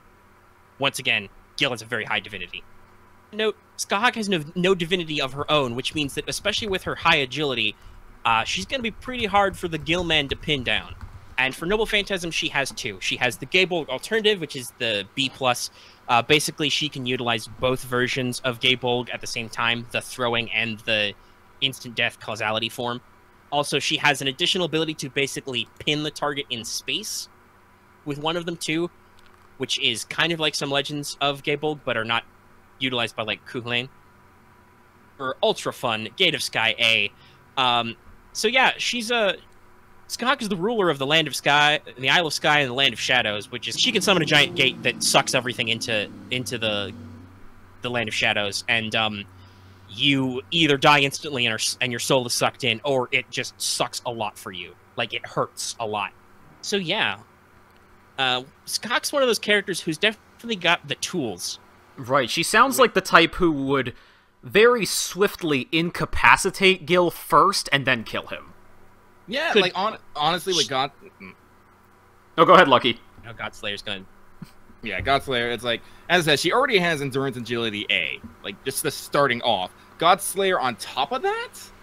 Like, I don't think Gil could honestly react in time. Right. If Scáthach... But here, see, we keep talking about personalities, and first and foremost, Scáthach is a teacher of heroes. Second of all, Scáthach is a Death Seeker. Yes. She wants to die. She wants to be in a good fight that she loses. We talked about how Gil would never intentionally... I don't think Scáthach would ever intentionally lose either, though. That's the thing. Because the thing is, she's also always looking for a good fight. I don't know. Like, I don't think she wants to lose, but, like... Because the thing is, they have to beat her. Yeah, if the opportunity came up that she would lose, choosing to escalate or something, she wouldn't, like, out of arrogance or spite, try and, like, pull out one last trick. She would be like... No, yeah, like, when she feels like she's been thoroughly beaten, she will, you know, literally be like, finally. But at the same time, she is absolutely the character who would throw everything at her opponent if necessary, like immediately, probably very like quickly, because she's always, you're right, she's a teacher, so she's always looking to test her opponents. Yeah. No, she would give Gil a run for his money, I think. The real question is just that, can her Lancer form, once again, we talked about, can her Lancer form get up close? Because, yeah, she can do the, like, throw and it explodes like a bomb, but that's just one projectile, right? Like, I don't know. Remember how many barriers Q's Gaybolg bust through? Like, what? Like, the question is, what could stop it? Stop it, but he could get the fuck out of the way, right? Or he could, like, counterattack her while she's busy throwing, right? Like, I don't know. Wisdom of Dunscanes. What skills would she pull out to give herself that edge over that? Like, with clairvoyance, tactics. The important thing about the way Scáthach uses Gaybolg Alternative is she never throws it at him first. First, she sticks them with the paralyzed one. Right. Then she does the throw at you one. Yes. Oh, yeah. Yeah, Godslayer plus agility. Hey, I'm pretty sure she can get pretty. Yeah, she's fast as fuck. She has primordial runes. And we have discussed before, Gil's magic resistance is shit. Yeah. Only exists because he is a servant. That is an aptitude he does not have in life. It's entirely possible she could try and get him with Magecraft, too. Like, so this is what I think about listening to Gate of Sky. Since Gate of Sky is essentially a portal that sucks up everything, do you think it could suck up Aya, the power it is released, as a counter to it? The gate wouldn't make it, but you're probably right. The blast could go where it would not necessarily be a problem. And Scáthach has used Gate of Sky as an emergency get out button before, so that's true. Yeah. She could either try and get the fuck out of a situation, or she could try and basically.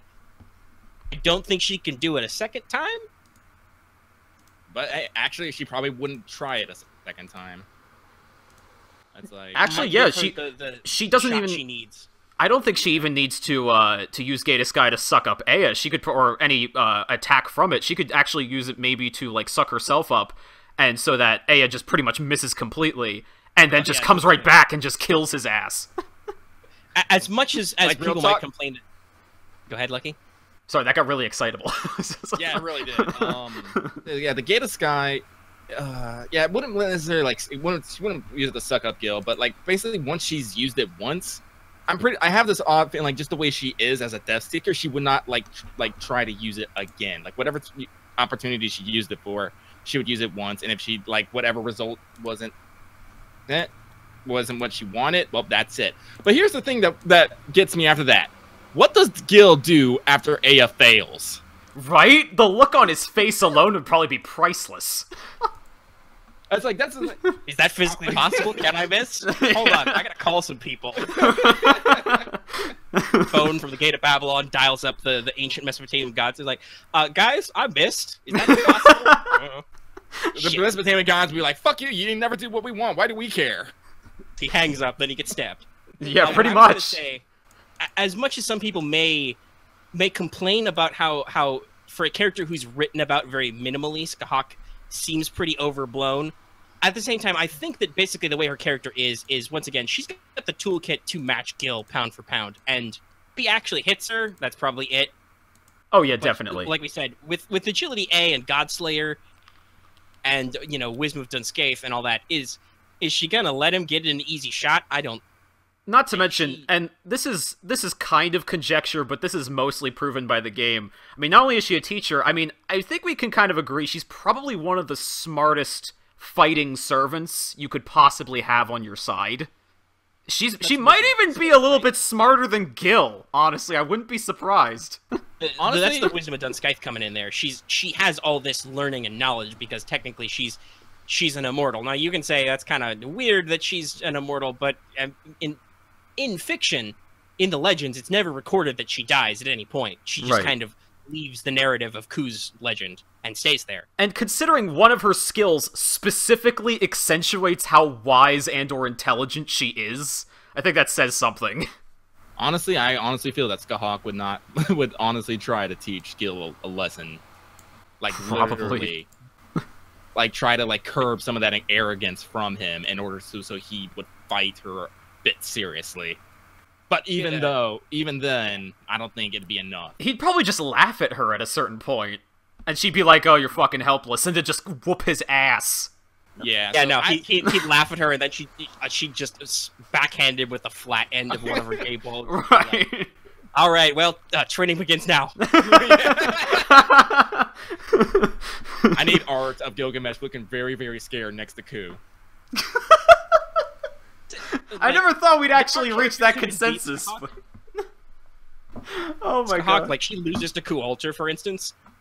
But I think against Gilgamesh specifically, she's got the tools she needs. Well, remember, she only lost to Ku Alter because he used a trick that she didn't expect him to use, or even that she even knew about. Right, he used his new noble phantasm, basically, his new ability that she didn't teach him because it was the altered version of him. Right.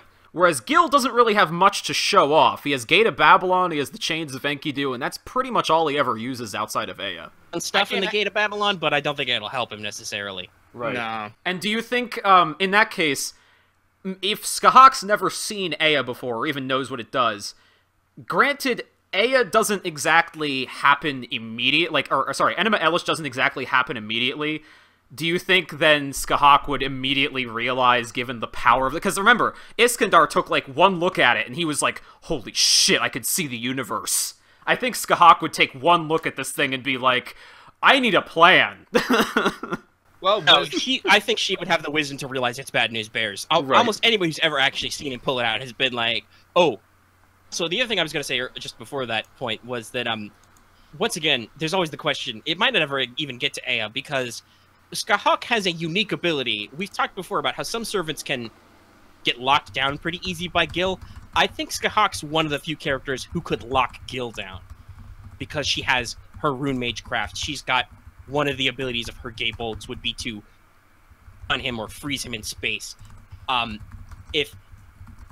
If he is arrogant enough to get trapped by her, I mean, hell, the power of gay bulk fundamentally is to, like I said, reverse causality and get your heart, right? Like it makes an effect happen, and then it makes the universe figure out the cause for that effect. Real talk, here's something I just Stuck realized. and he can't dodge. I just realized something about Gil. He is literally all offense, no defense. Right. Except for the armor he wears, which we already discussed. That's it, yeah. Yeah. If the armor would actually do anything to negate the power of Gaebolg. Like, he has no shields. He has, well, I take that back. He might have some shield. He probably does have shields in his gate, but I don't think it'd not be enough against Gaebolg. Like, nothing. Like I said, if she locks him down, that could be it. Right. Really unique character's place to do that, to be able to actually flip that around. Because remember, yeah, it was... The only reason Artoria was able to essentially dodge Gaebolg in the first place was because her magic resistance is so high. And her luck are freakishly high. And so, and like we said before, she's got instinct. So that too, she yeah. has that ability to read a battle and realize, oh, this is bad news. So she's basically... Artoria basically has everything in her arsenal to dodge something like Gaebolg. Gil does not. No. Which is ironic. Is there ever a route where Gil and Ku seriously fight? I don't think so. No. Not a single one. I don't even know if they ever meet. Do they ever they're meet? on the same side.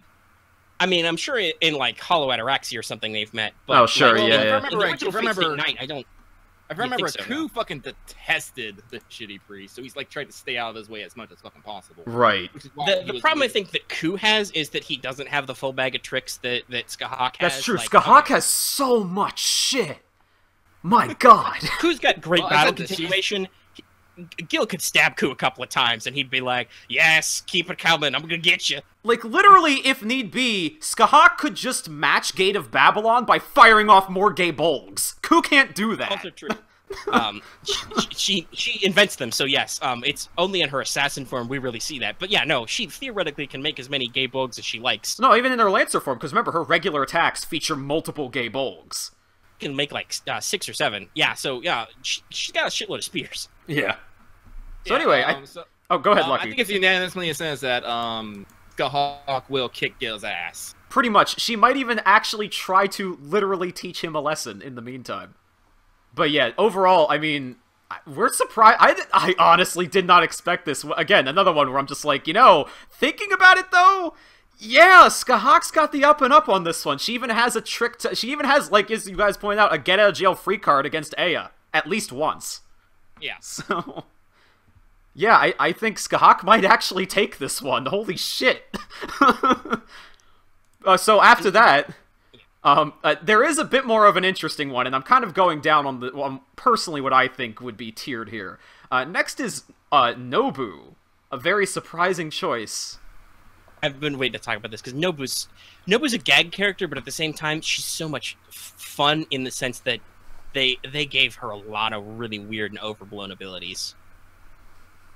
Here's Nobu's parameters from Koha Ace, because remember, she explicitly shaved off a star in FGO. Right.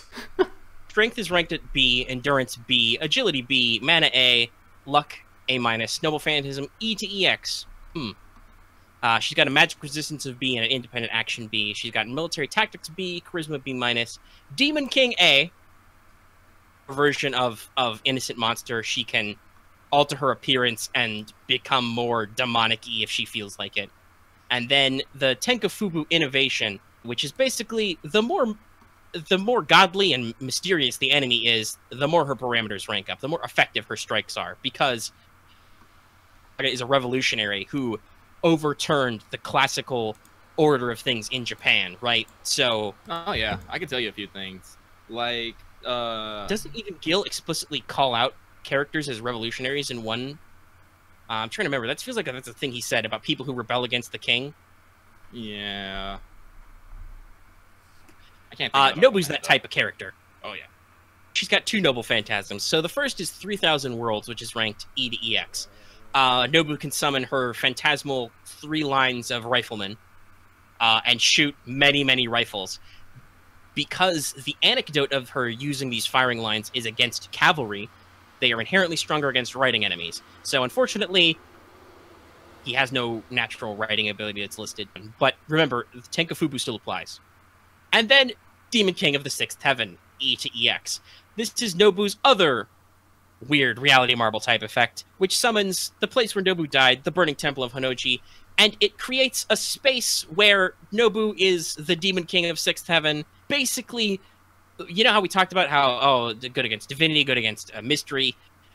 Of this reality marble, Nobu destroys those things. She either utterly evaporates them or reduces their power dramatically, right? It creates a burning fire that burns away at those types of characters, right? Those types of servants and enemies. Mm-hmm. A lot like Scáthach here, Nobu has a lot of the tools she needs to beat Gil. But they're much... I would personally say they're much weirder, though. They're not as straightforward as Scáthach's, where it's kind of obvious what she can do. This is all weird. Well, yes. like, well, again, we said she's originally a gag character. Right. Well, right off the bat, the 3 firing lines, like, that's your Gate of Babylon count right there. You're going to shoot off a whole bunch of things, I'm going to fire off a whole bunch of guns. Yeah. And Nobu only has, I think it's like 3,000 rifles in 3 lines, basically.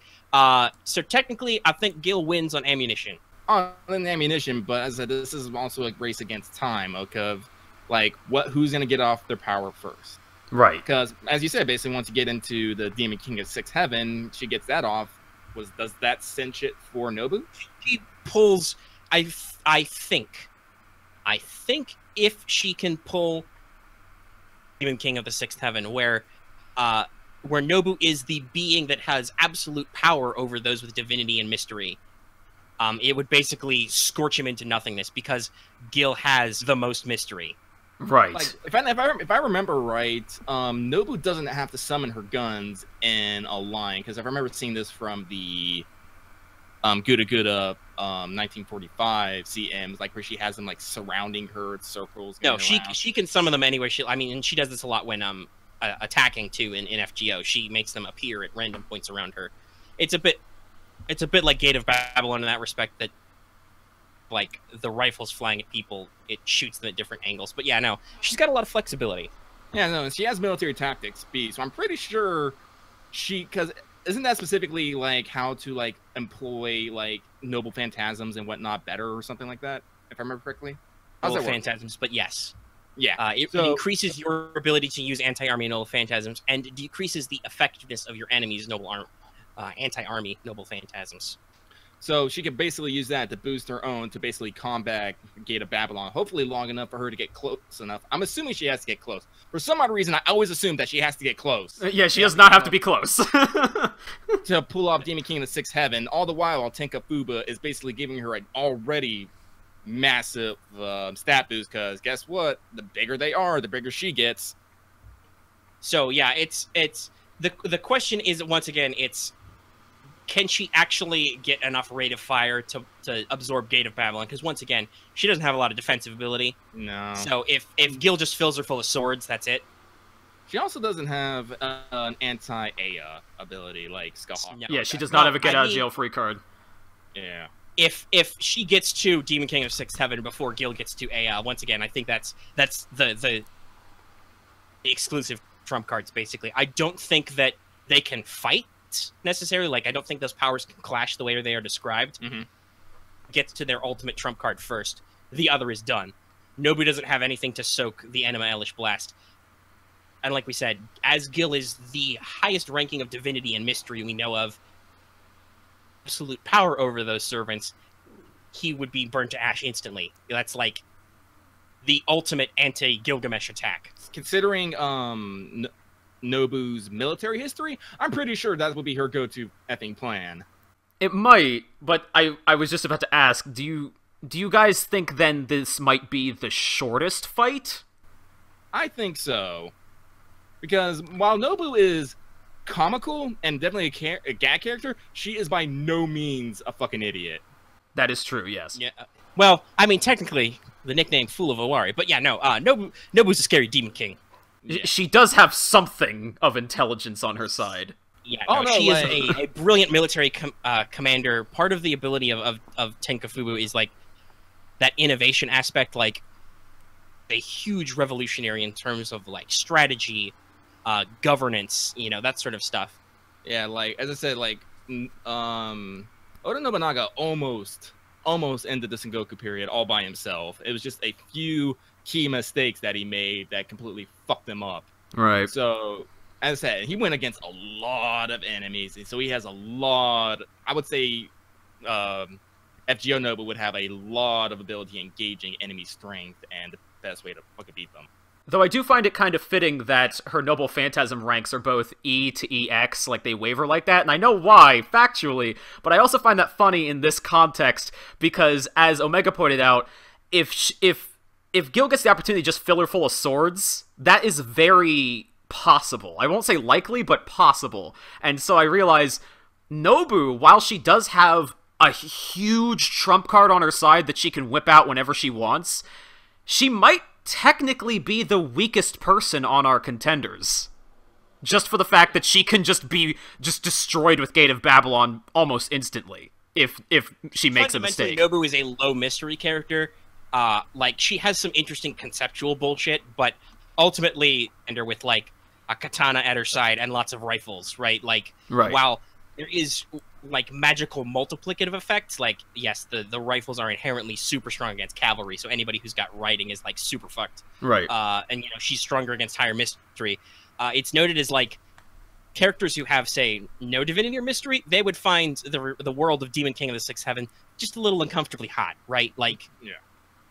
Powers fluctuate super wildly, so this is not, I think, as much of a done deal as Scáthach is, because nowhere close. Said it's a who gets to pop the trump card first. Right. Yeah. Because I can see Nobu doing that, where she just straight up just does it. In fact, it would probably be hilarious, given that she's a gag character. It would probably be extremely funny if she just popped that immediately. But at the same time, I'm like, if he just decides to fire Gate of Babylon in the right place, she's just done. She has no defensive capabilities, and on top of that, she's just relative. Even though her parameters are high, she just doesn't seem like the type who would, like, yeah, she would just be too squishy, basically.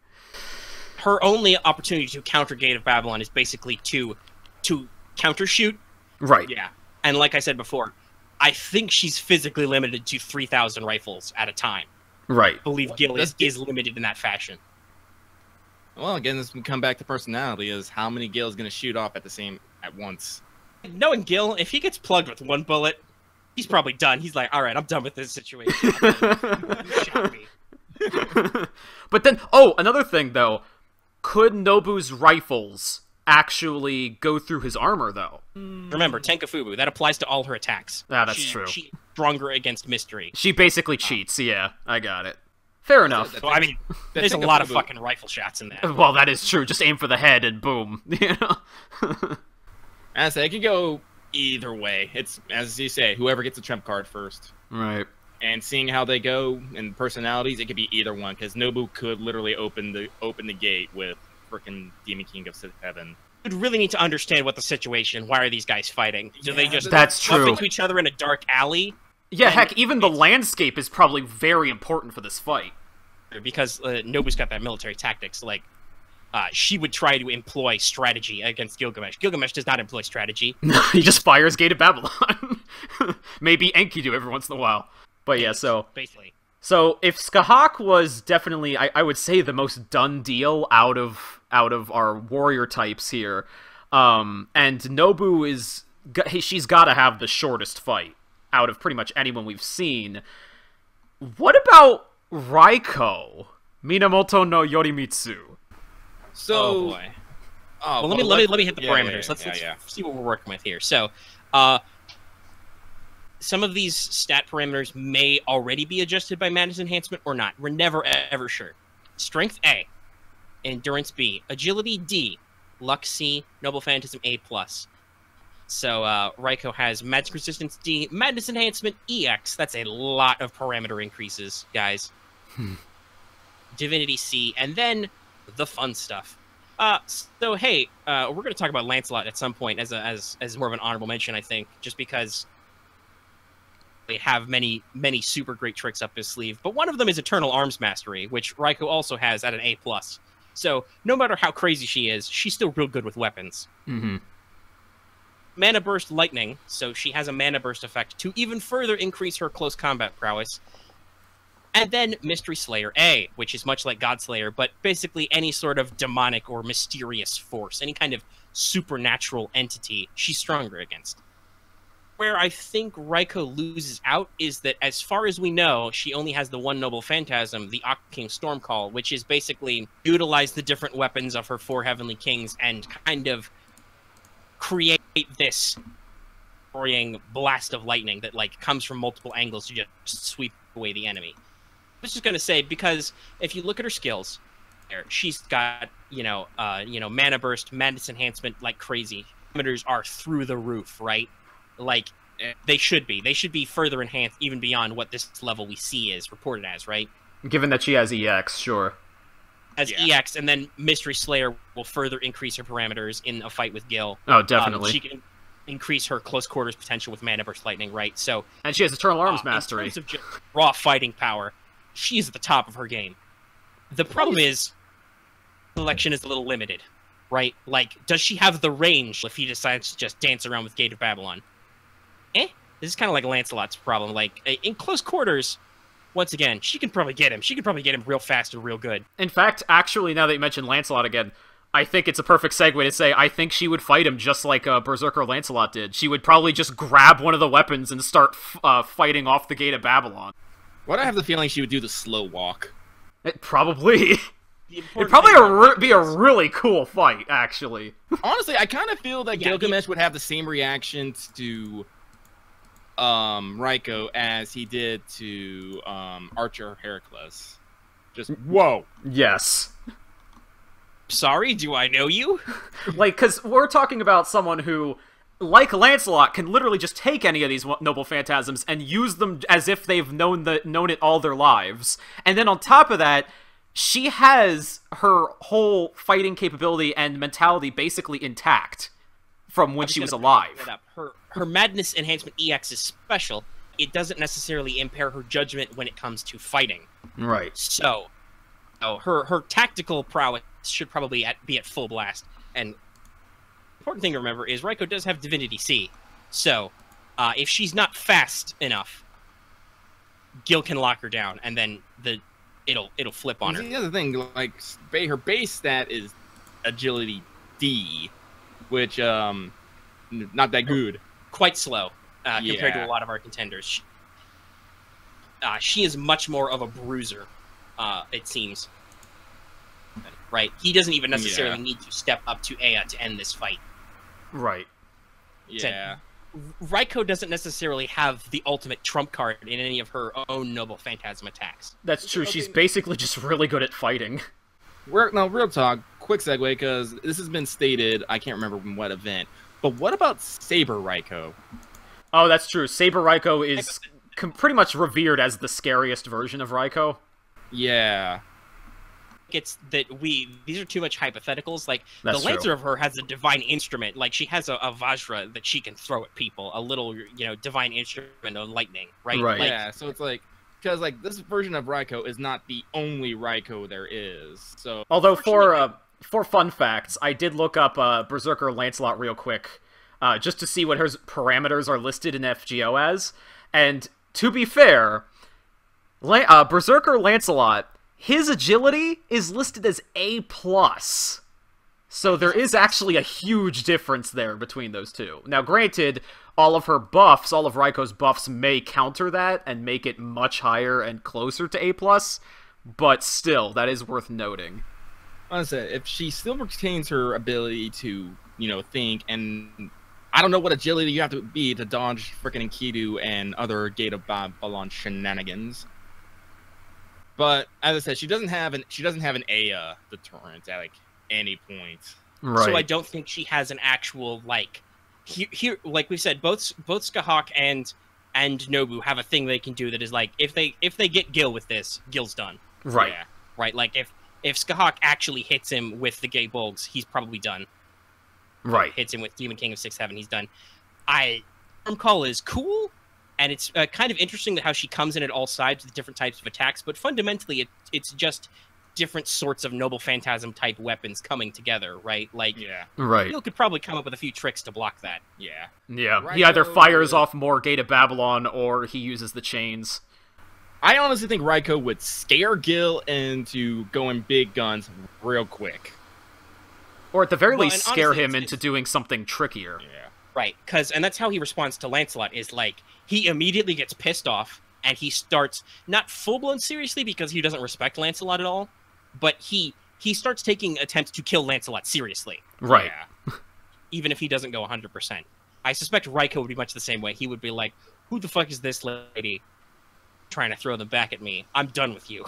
And with Raikou 1v1, now also remember, a lot of her, there's a lot of instances where she has her 4 Heavenly Kings to back her up. In this case, she would be, we're talking about 1v1.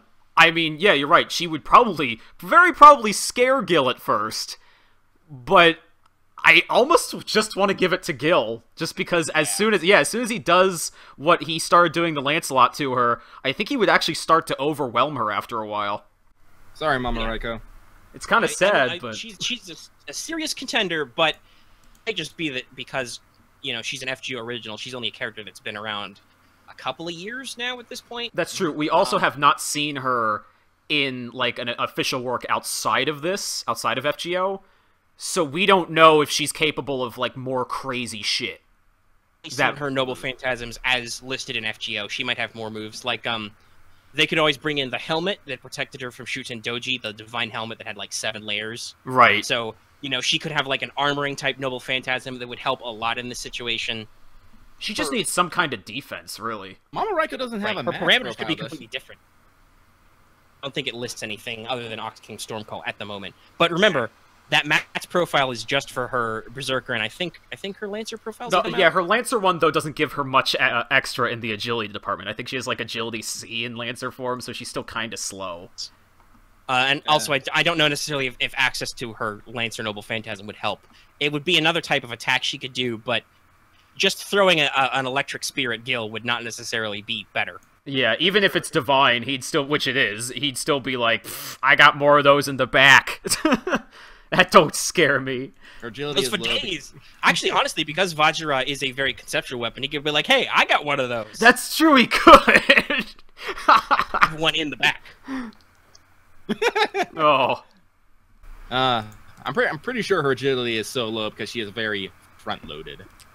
Yeah. I actually have to agree with that. So unfortunately, I gotta give it to Gil. I think we all can kind of agree that Gil pretty much takes this one. Like, Raikou would scare him, but it wouldn't last for long. Damn you, Raikou! Yeah. So, okay, we're nearing the end of the major contenders, and finally we get to arrive at the very interesting folk. These are probably the ones we either will talk about the most, or maybe even the least, just because they either have a single trump card that is weird, or they're so weird, I don't know how Gil would fight them. So, let's start off with probably the easiest one. That would be Jeanne. Jeanne d'Arc. Just vanilla Jeanne d'Arc. Yeah, and in fact, we can spoil this. Jalter's not on the list, because while the very grammatically incorrect Grundament de Haine is very powerful, I don't know if that'd actually help her. It right. Reflect attacks and hatred back, but ultimately, Gil would probably not put up with her shit. Jeanne herself, though, is very interesting. So this is her ruler stats. She's got a strength of B, an endurance of B, an agility A, a mana of A, a luck of C, and a noble phantasm A+. As a ruler, Jeanne is endowed with magic resistance EX. Crazy good magic resistance. Discernment B. So, once again, a bit like how we talked about how Karna could kind of see what's going on with Gil. Literally, Jeanne can be like, you're Gilgamesh, the king of heroes, and you're an asshole, sir. The ability Divine Judgment A, which is basically, as a ruler, she is gifted with command seals she can use to lock down other servants. This may or may not apply all the time, but she also has Revelation A, which is a lot like Instinct, but applies to things that are not fighting. She senses the best course of action to take just in her life, as if guided by God or something. A C-level Charisma and a B-ranked skill, which is called Saint, which just refers to her saintliness. She has the Luminos Eternal A, which is her banner, which is what most people are familiar with in FGO. I think if I remember reading correctly, and I'm just going to double check some stuff, that the actual it's supposed to be super defensive. Yeah, so basically it creates a light which prevents both physical and spiritual harm. Question if Luminosity would work like Avalon to block Ea. Like, that's not explicitly shown. But, well, the thing is, Avalon, I think, works because it basically has Artoria in a whole nother space. Whereas does... But that's the thing, though. It says that the light completely isolates the people protected by Luminosity. So I'm like... Oh, gotcha. Is that the same type of isolation? I literally don't know. I cannot answer that question for you. It is not... As far as I know, it is not resolved anywhere. I will... So okay, I'll just throw this out there based on what you just said. Just trying to take context clues here. I will throw out conjecture that probably not the same thing. Just because, like, Avalon clearly states that it takes Artoria to a whole nother, like, temporal space that Ea basically can't touch with Anima Elish. Whereas this is kind of just, like... a light. It's very abstract. Right.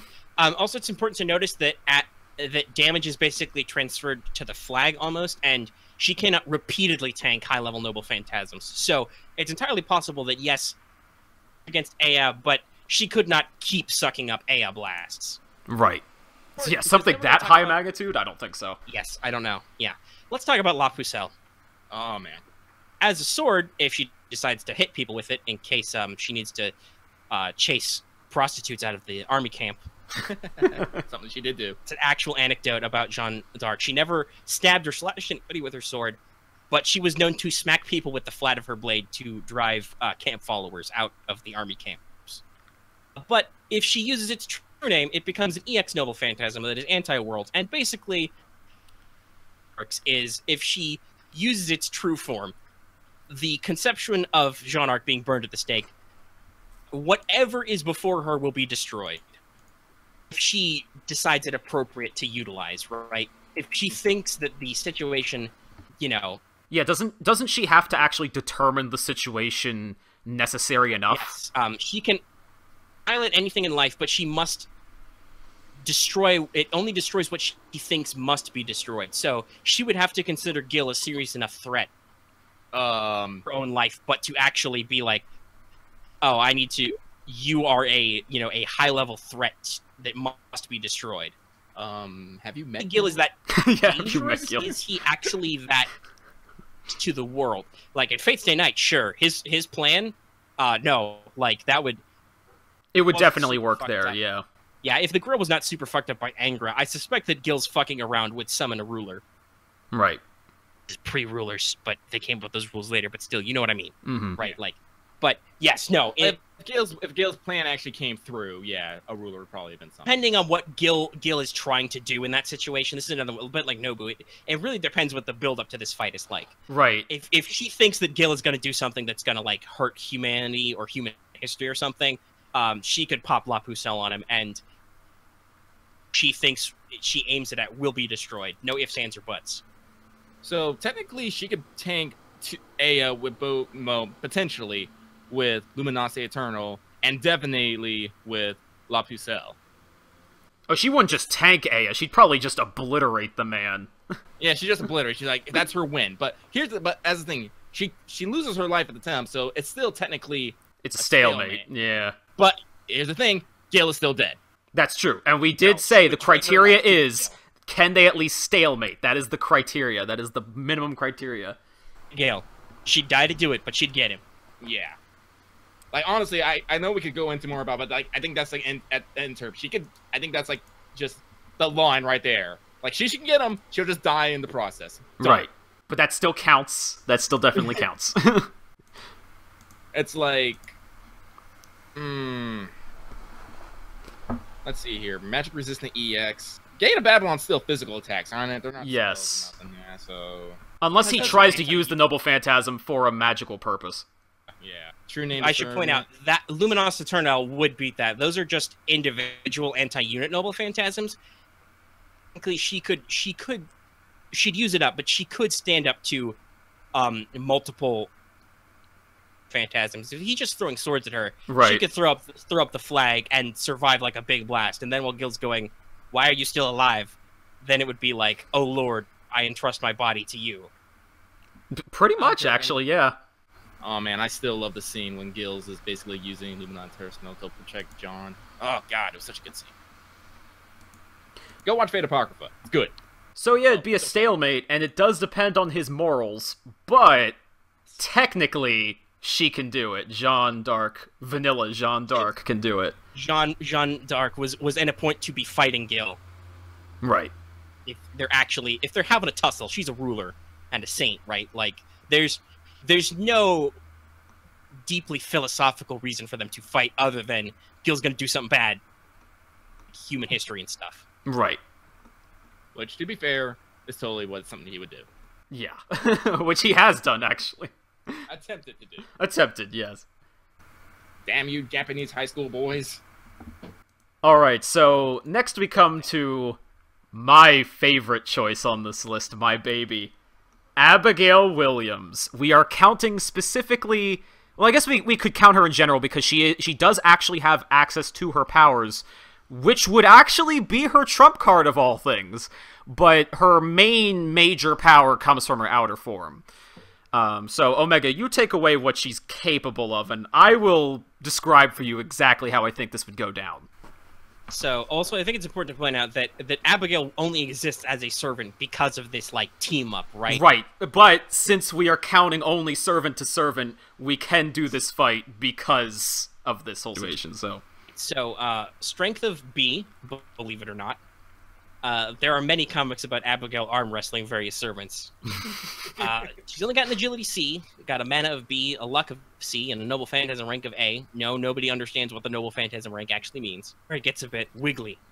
So, transcendental existence EX. I still don't think there's an adequate fluff description of what this is, other than just this is the characteristic of all foreigner class servants. Right, basically she's from another dimension. It's from outside the scope of human order, basically. Right. And she is at the top tier of that. She has Insanity B, which it's equivalent to Madness Enhancement in what it does, so I assume it's a very similar concept, only instead of an external force trading your sanity for power, it's just, you know, hooked up to an outer god. It's already a lot of insanity here. Also got Divinity B. Got some fun abilities. We've got the Prayer of Faith C, which is basically as... This is a Abigail type ability, which is she has an exceptional like prayer rituals and a rigorous lifestyle, possibly why her endurance is so high.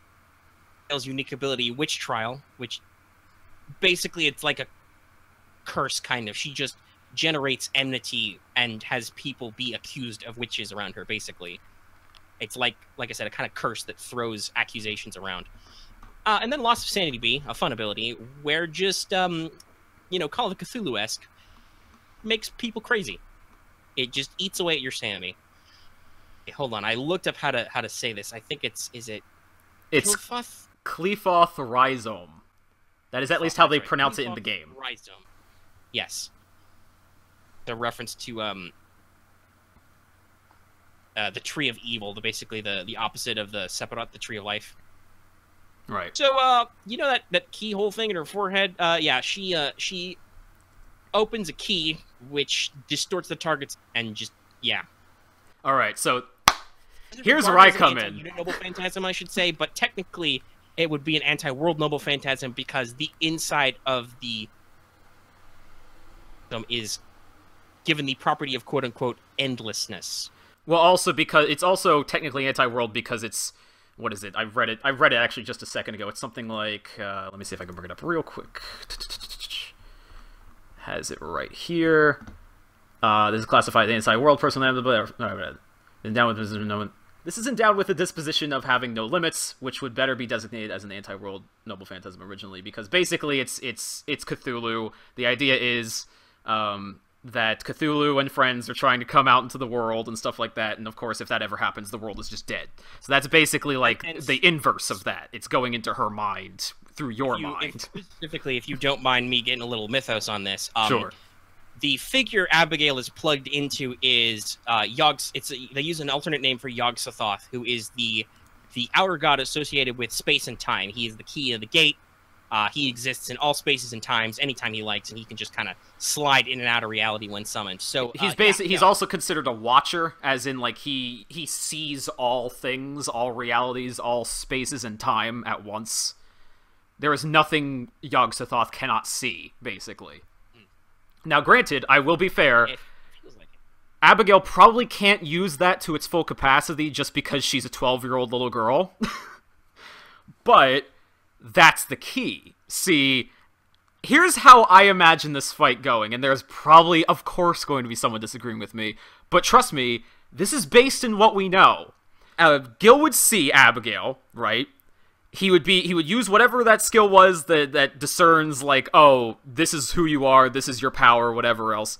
He would see Abigail, and he'd be like, the fuck is this? It's a 12-year-old little girl. He would literally see what the descriptor is immediately for, when you ever, like, bond level 0, it's just straight up, like, Abigail Williams, 12-year-old girl, blonde hair, blue eyes. That would literally be all he'd know. Because then all she has to do is activate Cleathfall Rhizome, and it's over.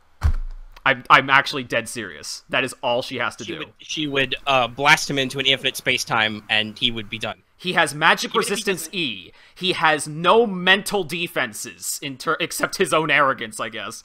He would just lose. He would actually just Even lose. If she doesn't, like, break his mind or something, or, like, destroy him, he would probably be sucked into, like, an infinite, endless space, and like, the fight would be over real quick. He could literally just be standing there. He doesn't even have to be sucked into a reality, which he probably could be, but he wouldn't even have to actually go that far. She would just afflict his mind and break him. Done. If that sounds too simple, you pretty much see this happen in her animation. That's what her animation basically signifies, except in a more devastating manner, obviously. It's more like, yeah, literally sucking them into a reality. But it's anti-personnel. It literally describes itself as, I'm going back to this because I have to read it just so people understand, this is what it says. A rhizome that grows out of the evil tree Cleathfall, which opens a gate that leads to an alien world that is incompatible with humanity, and produces a severe distortion in the target's mind and body. The target of this effect is restrained by Abigail's own perception, who acts as a key. Gil has no defense against that. None. Actually no defense. It's as a, like, a portal effect. Nah, like, you get pulled in, and, like, it's an infinite space which is not compatible with humans. It's a lot like we described what would happen if Nobu got him with the Demon King of Sixth Heaven, right? Like, right. Absolute power over the type of entity Gil is. Well, Gil's technically a human, kind of, and like we said, the Cleathfall Rhizome goes to is not human friendly. Right. It's gonna be save or die, and I don't know if Gil can make that save because, like we said, he's got no magic resistance. Now, I know there's going to be some people in the comments who will say, well, what if he pulls out Aya at the last minute because she basically has to charge the attack a little bit if she's not going into her outer form, because this is also what we see in Noble Phantasm animation. And I say to you, the fuck is he going to do? He's going to see a 12-year-old girl glowing. What do you think Gil is going to do? Real talk, I think the loss of insanity B will be getting to Gil, and he might not be in his right mind anyway. Right, that Also, alone would do it. He's got that equivalent to clairvoyance EX, right? Oh, wow, he can see the future and everything. He explicitly ignores futures that he doesn't like. That's true. And an example of that is when he cannot see the possible reality where he gets eaten by Dark Sakura because he refuses to accept that could happen. Abigail's the same way.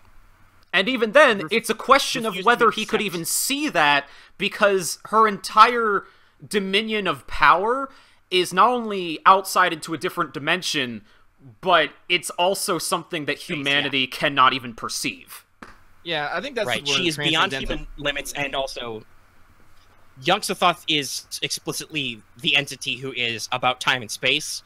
So, it's kind of like trying to fight fire with fire. Only I don't think Gil can win because he's very powerful, but he's still fundamentally a hero of the human order, right? Like, he is still standing. Right. As long as he has that third human mind in him, it's over. Because he still is bound by the concepts of humanity and its reality. So now, like we said, this is limited by Abigail's perception, so there might be situations where, like, off correctly that she could actually, like, get him, like, her mentality would not be in the right space. But fundamentally, if we're talking power to power, it would be some kind of limitation on Abigail's part, which would keep her from just one-shotting him. right. Basically, the only problem with this situation is Abigail's typically pretty nice, but she doesn't like to fight. She makes this very clear, especially in her base animations and lines. She doesn't actually like to fight. She would probably, if she was forced to fight this man, she would probably take the pacifist route and end it quickly in a way that's like, well, you know, I didn't hurt him, necessarily. You know? I'm gonna drop a 12-year-old. I'm gonna drop a bridge on him, a metaphorical bridge, that we're not talking about Fujino. Right. Technically, we probably should put, especially since she's now a servant, we should probably put Fujino on our honorable mention list, because the Mystic Eyes distortion are crazy. That's true.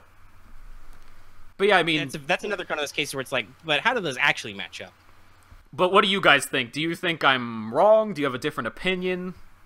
Just on the information as we have it now, no, I think you're right. Like, just the way the power is described, and what Abigail represents, not as Abigail, but as the Typhon of Yog-Sothoth. Yeah, no, what the fuck is Gil gonna do? Listen, I got my start game mastering by running Call of Cthulhu. Yeah, no, this is Cthulhu eats 1d6 investigators per round. That's true, he does. I actually know that. Oh my god. Yeah, no, like this, you would need some kind of specific defense or offense against this. Maybe Gil's got some anti-cosmic horror shit in the, like we keep saying, in the back. Abigail, she's a 12-year-old kid. Is he gonna realize what danger he's in? Right, and you said it, I said it, he doesn't have divine constructs, which might be the only thing that could ward this off in any capacity if we just use our imaginations. He has some divine constructs, but those are all stuff that he had, like, in his lifetime. Like, A is technically a divine construct. I think he's got some other stuff in the back there. Right. But it's basically, yeah, to ward off this kind of power, he would basically need, like, I don't even want to, like, overblow this, but we're talking about something that's, like, humanity can't even describe it because it's so out of our range. So he would need basically, like, an anti-cosmos noble phantasm or something like that. Something weird. And then, obviously, because the rules, you know, what Excalibur represents, the Sword of Promised Victory. Excalibur is literally humans' belief that we can win crystallized. Right. So, if you had a full-blown defending the planet Excalibur, it could probably go match this pound for pound. But otherwise, yeah, no. Yeah. Who fundamentally rebels against the gods' control over man, he's not necessarily a savior of mankind. Yeah. As a first hero, he is, well, I mean, but Archer Gil is fun, despite the fact that he's a king with infinite wealth. He's basically a murder hobo. Just because he can. Lucky, do you have any thoughts about Abigail and what Gil might need to beat her?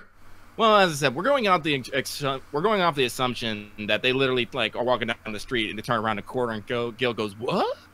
Exactly, yeah. I mean, yes, if like, Gil... Okay, I'll give Gil this. If he knew what Abigail was, like, I don't even know if I could say maybe. Like, because you're right, like we've just said, he has no defenses against this. No defenses, but at the same time, what defenses he has an overwhelming attack. Yeah, it's like, I can't, like, if Gil was, like, watching and he saw Abigail eat somebody with her mind, and he was like, the girl, but clearly there's something very wrong going on here. That might not even be, like, his respect or his arrogance about Aya. That might be like, well, clearly this is something Gilgamesh, need to get the fuck rid of. Yeah, really. Yeah. Like, to be fair, yes. If he knows and he's seen it, especially if he's seen it, he would probably just shoot her with Gate of Babylon. And even then, if she goes outer form, she has defense. She has the Eldritch Horrors she can just casually summon. Like... Sure, the like, if we just go with the basis that we put two servants in a box and we tell them to fight, Abigail will win. Absolutely, yeah. So that much I can say for certain. But depending on how things lead up to that, it can go a different way. Honestly, that's probably why Abigail is best placed lower on this list, because like I said, I agree with your version of events, Voice, based on the information we have, which is super limited. Right, but there's Abigail enough is a very new descriptors. servant. There are enough Have a match descriptors. profile yet, Right. Like this is all just super high level descriptions from what we see in FGO. Right. I just can't imagine it being too far off from this. I'm sorry, I know there's gonna be people who are like, well, you like Abigail a lot, so of course you're gonna wank her. And I'm like, no, seriously, what did you think was gonna happen? You know, you're right, if you put him in the box, she just wins. I do not think that either myself or Lucky have quite the same appreciation for Abigail that Voice does, but no, we fundamentally agree that, to the scenario is give us a year and a half, you know? Right, we right. Revisit this. I mean, yeah, if we have a little more time and we have actual materials explaining her powers, and even then, Mats comes out and explains it, and who knows, it could get worse. She could have that's what I'm saying. It can considering how little we know, and she's this devastating, it can only get worse because she's a Cthulhu monster. It can only get worse.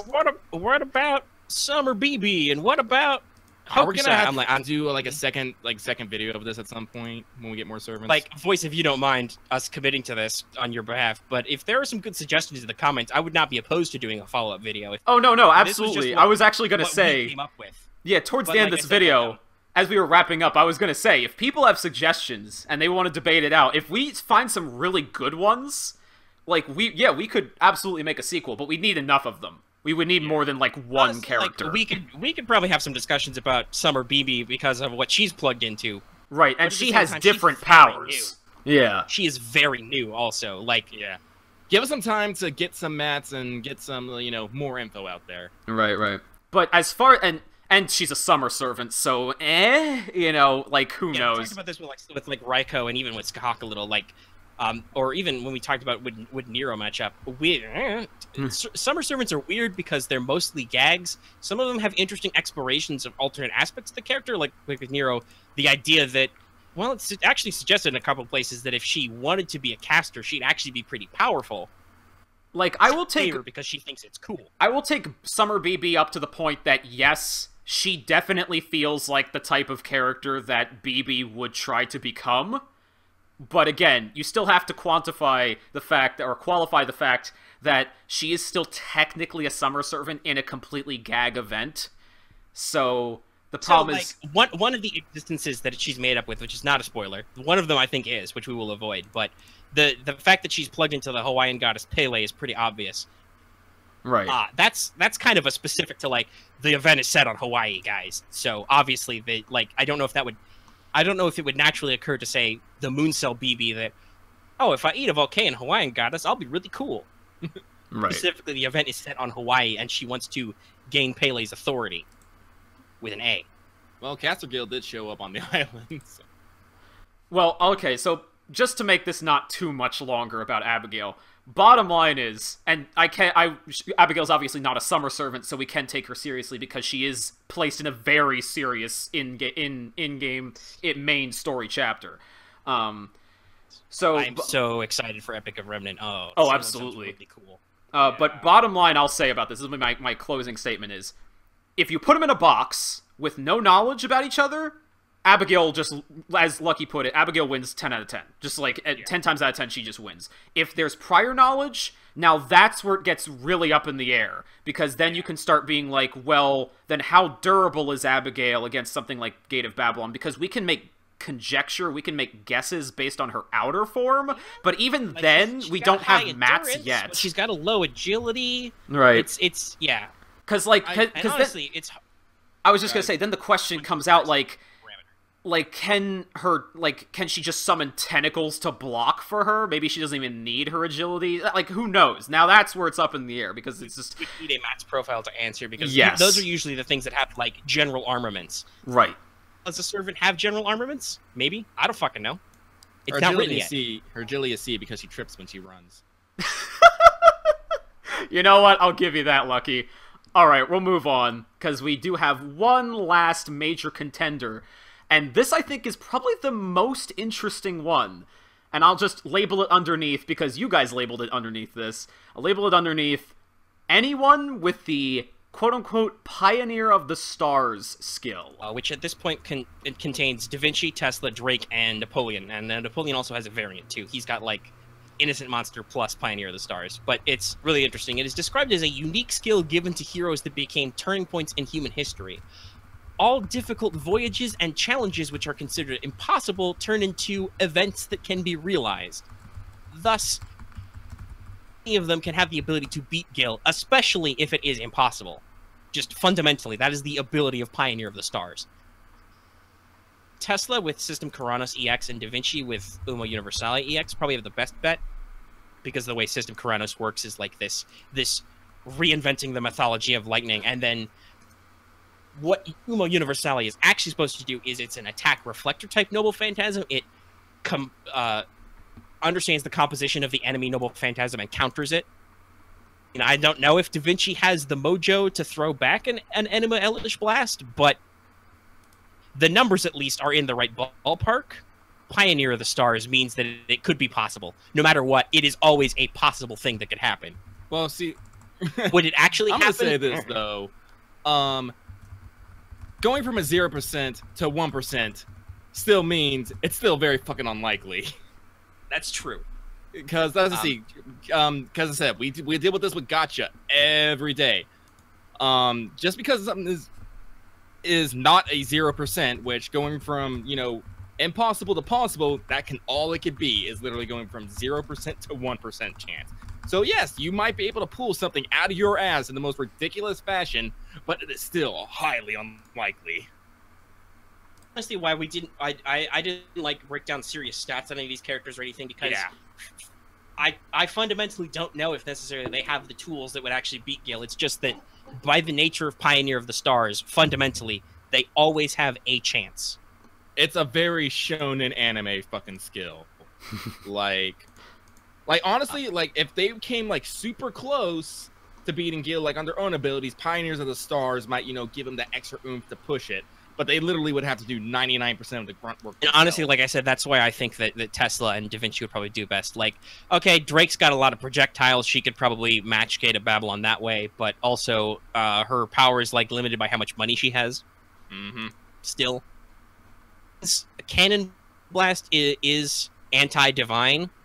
It's still just like a cannon blast. Is that anti-divine enough to actually hit Gil with all his many projectiles? Yeah. We're not sure. There's unknowns here. If one of these servants can go toe to toe with Gil and fight him to a stalemate, Pioneers of the Star would be what would be given the edge to beat him. That's how I feel about this personally. Boys, what do you think? Well, actually, I completely agree with that statement. It's just a matter of, can any of them do it? And I completely agree that, like, if you guys didn't say it, then your notes definitely did, that Tesla and Da Vinci definitely have the best chance, I think, of trying to make it to this point. Not saying Drake and Napoleon, it would be impossible for them, but Tesla in particular, but Da Vinci also. Da Vinci could pull something out of her butt to make it a stalemate, I'm sure. Da Vinci, you know, has that Renaissance man power, the knowledge of everything. Right. There'd be some fun tricks and flips in there, and also Da Vinci is a caster, and as we've established, Gil has fundamentally very low magic resistance. So right. It's some fun magecraft attacks, or just give him the old Leonardo punch, and Gil would be like, conversation. So yeah, it's really up in the air, but I definitely like the comparison of it basically being a shonen power. In fact, that's pretty much how I would imagine any one of these fights to go down. It'd pretty much just be like a shonen battle. Like, Gilgamesh is like, haha, there's no way you can win. All you can do is match me. And they're like, oh yeah, bitch. Scream for 5 minutes. You've been trained to defeat me at 100%, then I will just have to go even more beyond 100%. This is to go even further beyond! Oh my god. Tesla would do that. Tesla would go Super Tesla 3. Super Tesla 3! Lightning! Lightning! 3D! Oh my god. Okay. Oh my god. I can totally see fucking Super Saiyan 3 Tesla. Oh my god. And with that note, I think we're gonna cease our list of contenders here. These are all the people we honestly felt would probably at least give Gil a fair shake. At the very standard, put him in a stalemate. You know. Yeah. But who have serious chances. But for funsies, and because there are a lot of servants in Fate, we couldn't go without ending this on a series of honorable mentions. Do you guys think you could go through your opinions on these in about a minute or less each? Read my notes that I wrote on each of these honorable mentions, which basically sums up my opinion. So yeah, I could probably do that. Yeah, sure. Do whatever you like. I could keep my comments short, yeah. Alright, so honorable mention number 1. A Japanese high school kid. I wonder who that could be referring to. Sure, Emiya defeats Gil in a literal 1v1 in an actual timeline. It happens. This is canon, people! Unlimited Blade Works ends. He has helped to reach there, but fundamentally, Unlimited Blade Works is greater than Gate of Babylon because while Gil needs to summon items from his treasury, Unlimited Blade Works already contains an infinite number of swords. Gil actually got to the point where he drew Enema Elish. That would probably be over because Shiro cannot counter that because it is a divine construct. But still. He didn't make it, therefore Shiro won. In fact, it was so bad and so humiliating defeat that Gil even admitted Shiro Emiya, of all people, was strong. That's high praise. Yes. In this moment, you are strong. This is a classic example of Gil's arrogance literally getting him done in the end. He literally goes to draw Aya, he looks and goes, no, I can't, and guess what? Then he loses the fucking arm and he gets no Aya. It's the perfect underdog story. But you know who isn't an underdog? Honorable mention number 2, Achilles. Okay, so you might think we're selling Achilles a little bit short. And maybe we are, but to Hero, despite the fact that he has an impressive arsenal, Gil basically has him beat in every step. Weapons, which does include a couple of divine constructs, and the fact that he himself is divine, bypasses Achilles' immortality. Achilles is very highly rated divine, so he's vulnerable to the NP Enkidu if it could catch him, which would lock down his speed. Given how much he's about a fair fight, that might happen. And Enema Elish would defeat Achilles' Cosmos, which is explicitly said to be vulnerable to an anti-world type attack. And the spear effect he has to make it match is also similar to Reality Marvel. So if Gil can access Aya, he could also probably tear that down. Really, once again, the question is, can Achilles maybe get in there and punch Gil? I don't know, but Achilles' actual tools are bested by Gilgamesh. Honestly, I like seeing Achilles. Yeah, he put up a really strong fight, but honestly, I think Gate of Babylon would pretty much lock him down. But you know who hasn't locked down? Wait. But you know who? But you know what Gate of This is amusing all by itself. But you know what Gate of Babylon hasn't locked down? Lancelot. Our honorable mention number 3. We talked about this before a little bit with Raikou, but Lancelot's Eternal Arms Mastery and then Knight of Owner NP are said to be natural counters to Babylon. It is explicitly noted in background materials, that Lancelot can only keep up with Gil because of his Madness Enhancement, which unfortunately limits his tactical ability severely. Saber Lancelot would definitely be superior in close combat. He probably can't beat Gil's range. Lancelot gives him a real fair shake, but ultimately I don't think he's got the tools to clinch it. As I said, again, a cool fight, but kinda hopeless. But you know who's also hopeless? Our 4th honorable mention, Tamamo no Mai, specifically reaching her origin form when she has 9 tails. Tamamo's noted as an exceptionally weak servant, incredibly weak. But her origin form, or otherwise any situation where she goes 9 tails, is incredibly powerful. Basically, it's herself times 9. And is an evil spirit who has the power to beat 100 heroes.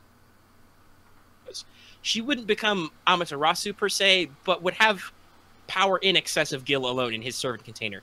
The caveat to this is that Tamamo would never actually want to go to this level. She hates being 9 tails. And outside of extreme circumstances would not do it, and it requires a lot of build-up for her to do so.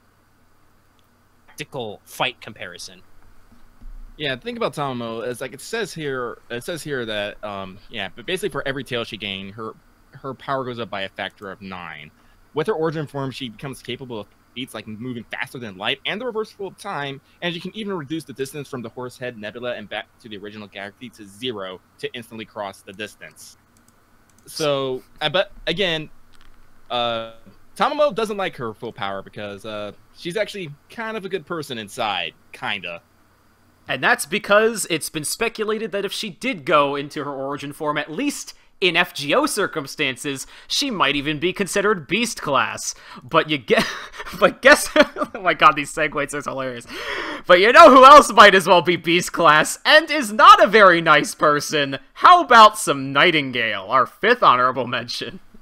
You're talking about Nightingale's a great person. She just wants to cleanse the world of uncleanness. She wants to save me to death. Not even from death, so to death. Nightingale probably lacks the combat ability to defeat Gil solo. She's got, like, a knife and a gun, and she can hit people. But it should be noted that the strict interpretation of Nightingale played from utilizing any of his noble phantasms for a time, which prevents most of his brokenness. It's this effect, Gil would basically have to sit on his thumbs and go, well, that's a real interesting power you got there, but I don't think she could actually beat him in that time. I don't know. I mean, she is a berserker. Does she have a Madness Handsome EX? That is true. She does. Yes. She might bounce him around a little, but like I said, I don't know if fundamentally just punching and shooting him a little would be enough to finish it before. I don't know. Maybe she'll kill him to death. She can't, because remember, all sources of harm are negated in Nightingale Pledge. She can't even shoot her own gun. She's not harming. She's healing. That's what I'm talking about, Lucky! I'm so glad you understand! It's a very good rules lawyering there. Honorable mention. You can wiggle some stuff, but... And I'm not even quite sure how to segue into this one. Maybe her philosophy is healing, I don't know. But lastly, can't end without our 6th honorable mention, Minamoto Musashi. Geo lost belt Musashi because technically, yes, it's described that she comes from what's equivalent to a lost belt. She's from an alternate timeline. She appears to be a top-tier servant, but even with recent lore expanding on her, the practical nature of her abilities aren't super clear, and a lot of her abilities are related to swordsmanship specifically. So we know Gil can avoid close combat if he likes. Magic 8-ball answer. Reply hazy, try again later. Her sword slash can cut through fate and karma, and she's got a mystic eye. And she can become void, which makes her, like, nearly indestructible, but what that actually means, I don't fucking know. As I haven't played Musashi yet, I haven't got to her, so I don't even know what she's like, so I really can't make comments about her. Like, personally, when I think of Japanese swords people, she is not the first one who comes to mind, so I'm kind of on her. Well, she should, because she's got 4 swords. Well, I know, when I think of Japanese swordsmen, I think of Yage Jubei. That's fair. It's another good comparison. Who's not in yet? I think his dad is in. Is that? Yes, Munenori is his dad. Yeah. Yeah, he's dad. So that's the master of sitting. So, like, as I said, like, once we actually get some more information on Musashi, maybe I'll change my mind. But as I said, like, Magic 8-ball, try hazy, try again later. You'll get plenty, because somebody must really like Musashi, because she keeps showing up.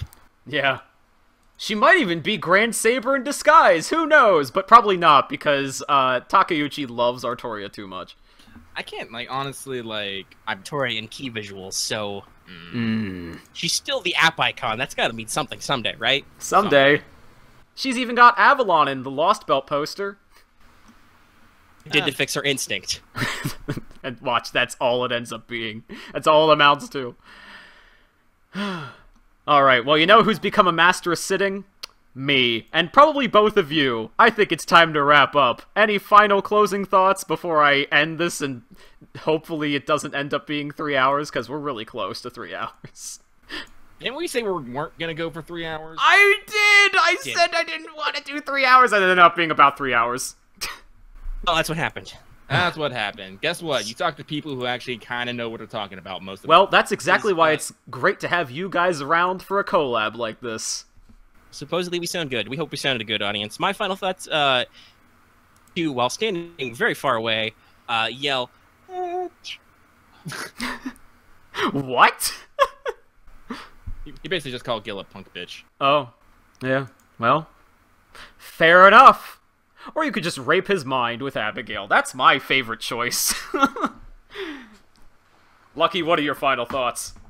My final thoughts is, like, honestly, this has been a kind of an eye-opening experience for myself, because, as I said, I don't go into these things with a bunch of knowledge. I just see the pieces that I'm given and then make comparisons from that, which is kind of the flow that we went into. Boise would open up, Omega would give the facts, I throw out, like, this is what I think would happen, and we go from there. And I think it was really good. I like this. I would love to do this again, so I think you're going to mention it later, but yeah, give us a whole bunch of suggestions so we have enough fodder again. Oh, absolutely. Yes, guys, if you have anyone in the comment section we haven't covered, if you give us enough suggestions and make a solid enough argument for them, we will definitely consider a sequel. It just has to be more than, like, one character we missed, because otherwise there's not really much point, and honestly, these guys might as well cover it just on their podcast, rather than having us do a 3-hour session again. So... Hey, you can just come on again. We haven't had you on for a bit. That's true. In fact, you should go support these guys over on their channel, which is aptly titled StudiOmega. And yes, it is StudiOmega. Don't worry, there's a link in the description. So alrighty, everyone. Thank you for sitting here with us, and hopefully we didn't make you too mad, because actually I found this personally a pretty eye-opening experience. Even if somebody thinks we're dead wrong, it did at least open my mind a little bit more to the truth that Gil may not be as strong as we thought. Or at least that Nasu wants you to think anyway. So with that in mind, take care everyone. Like I said, don't get too angry. It's just a game.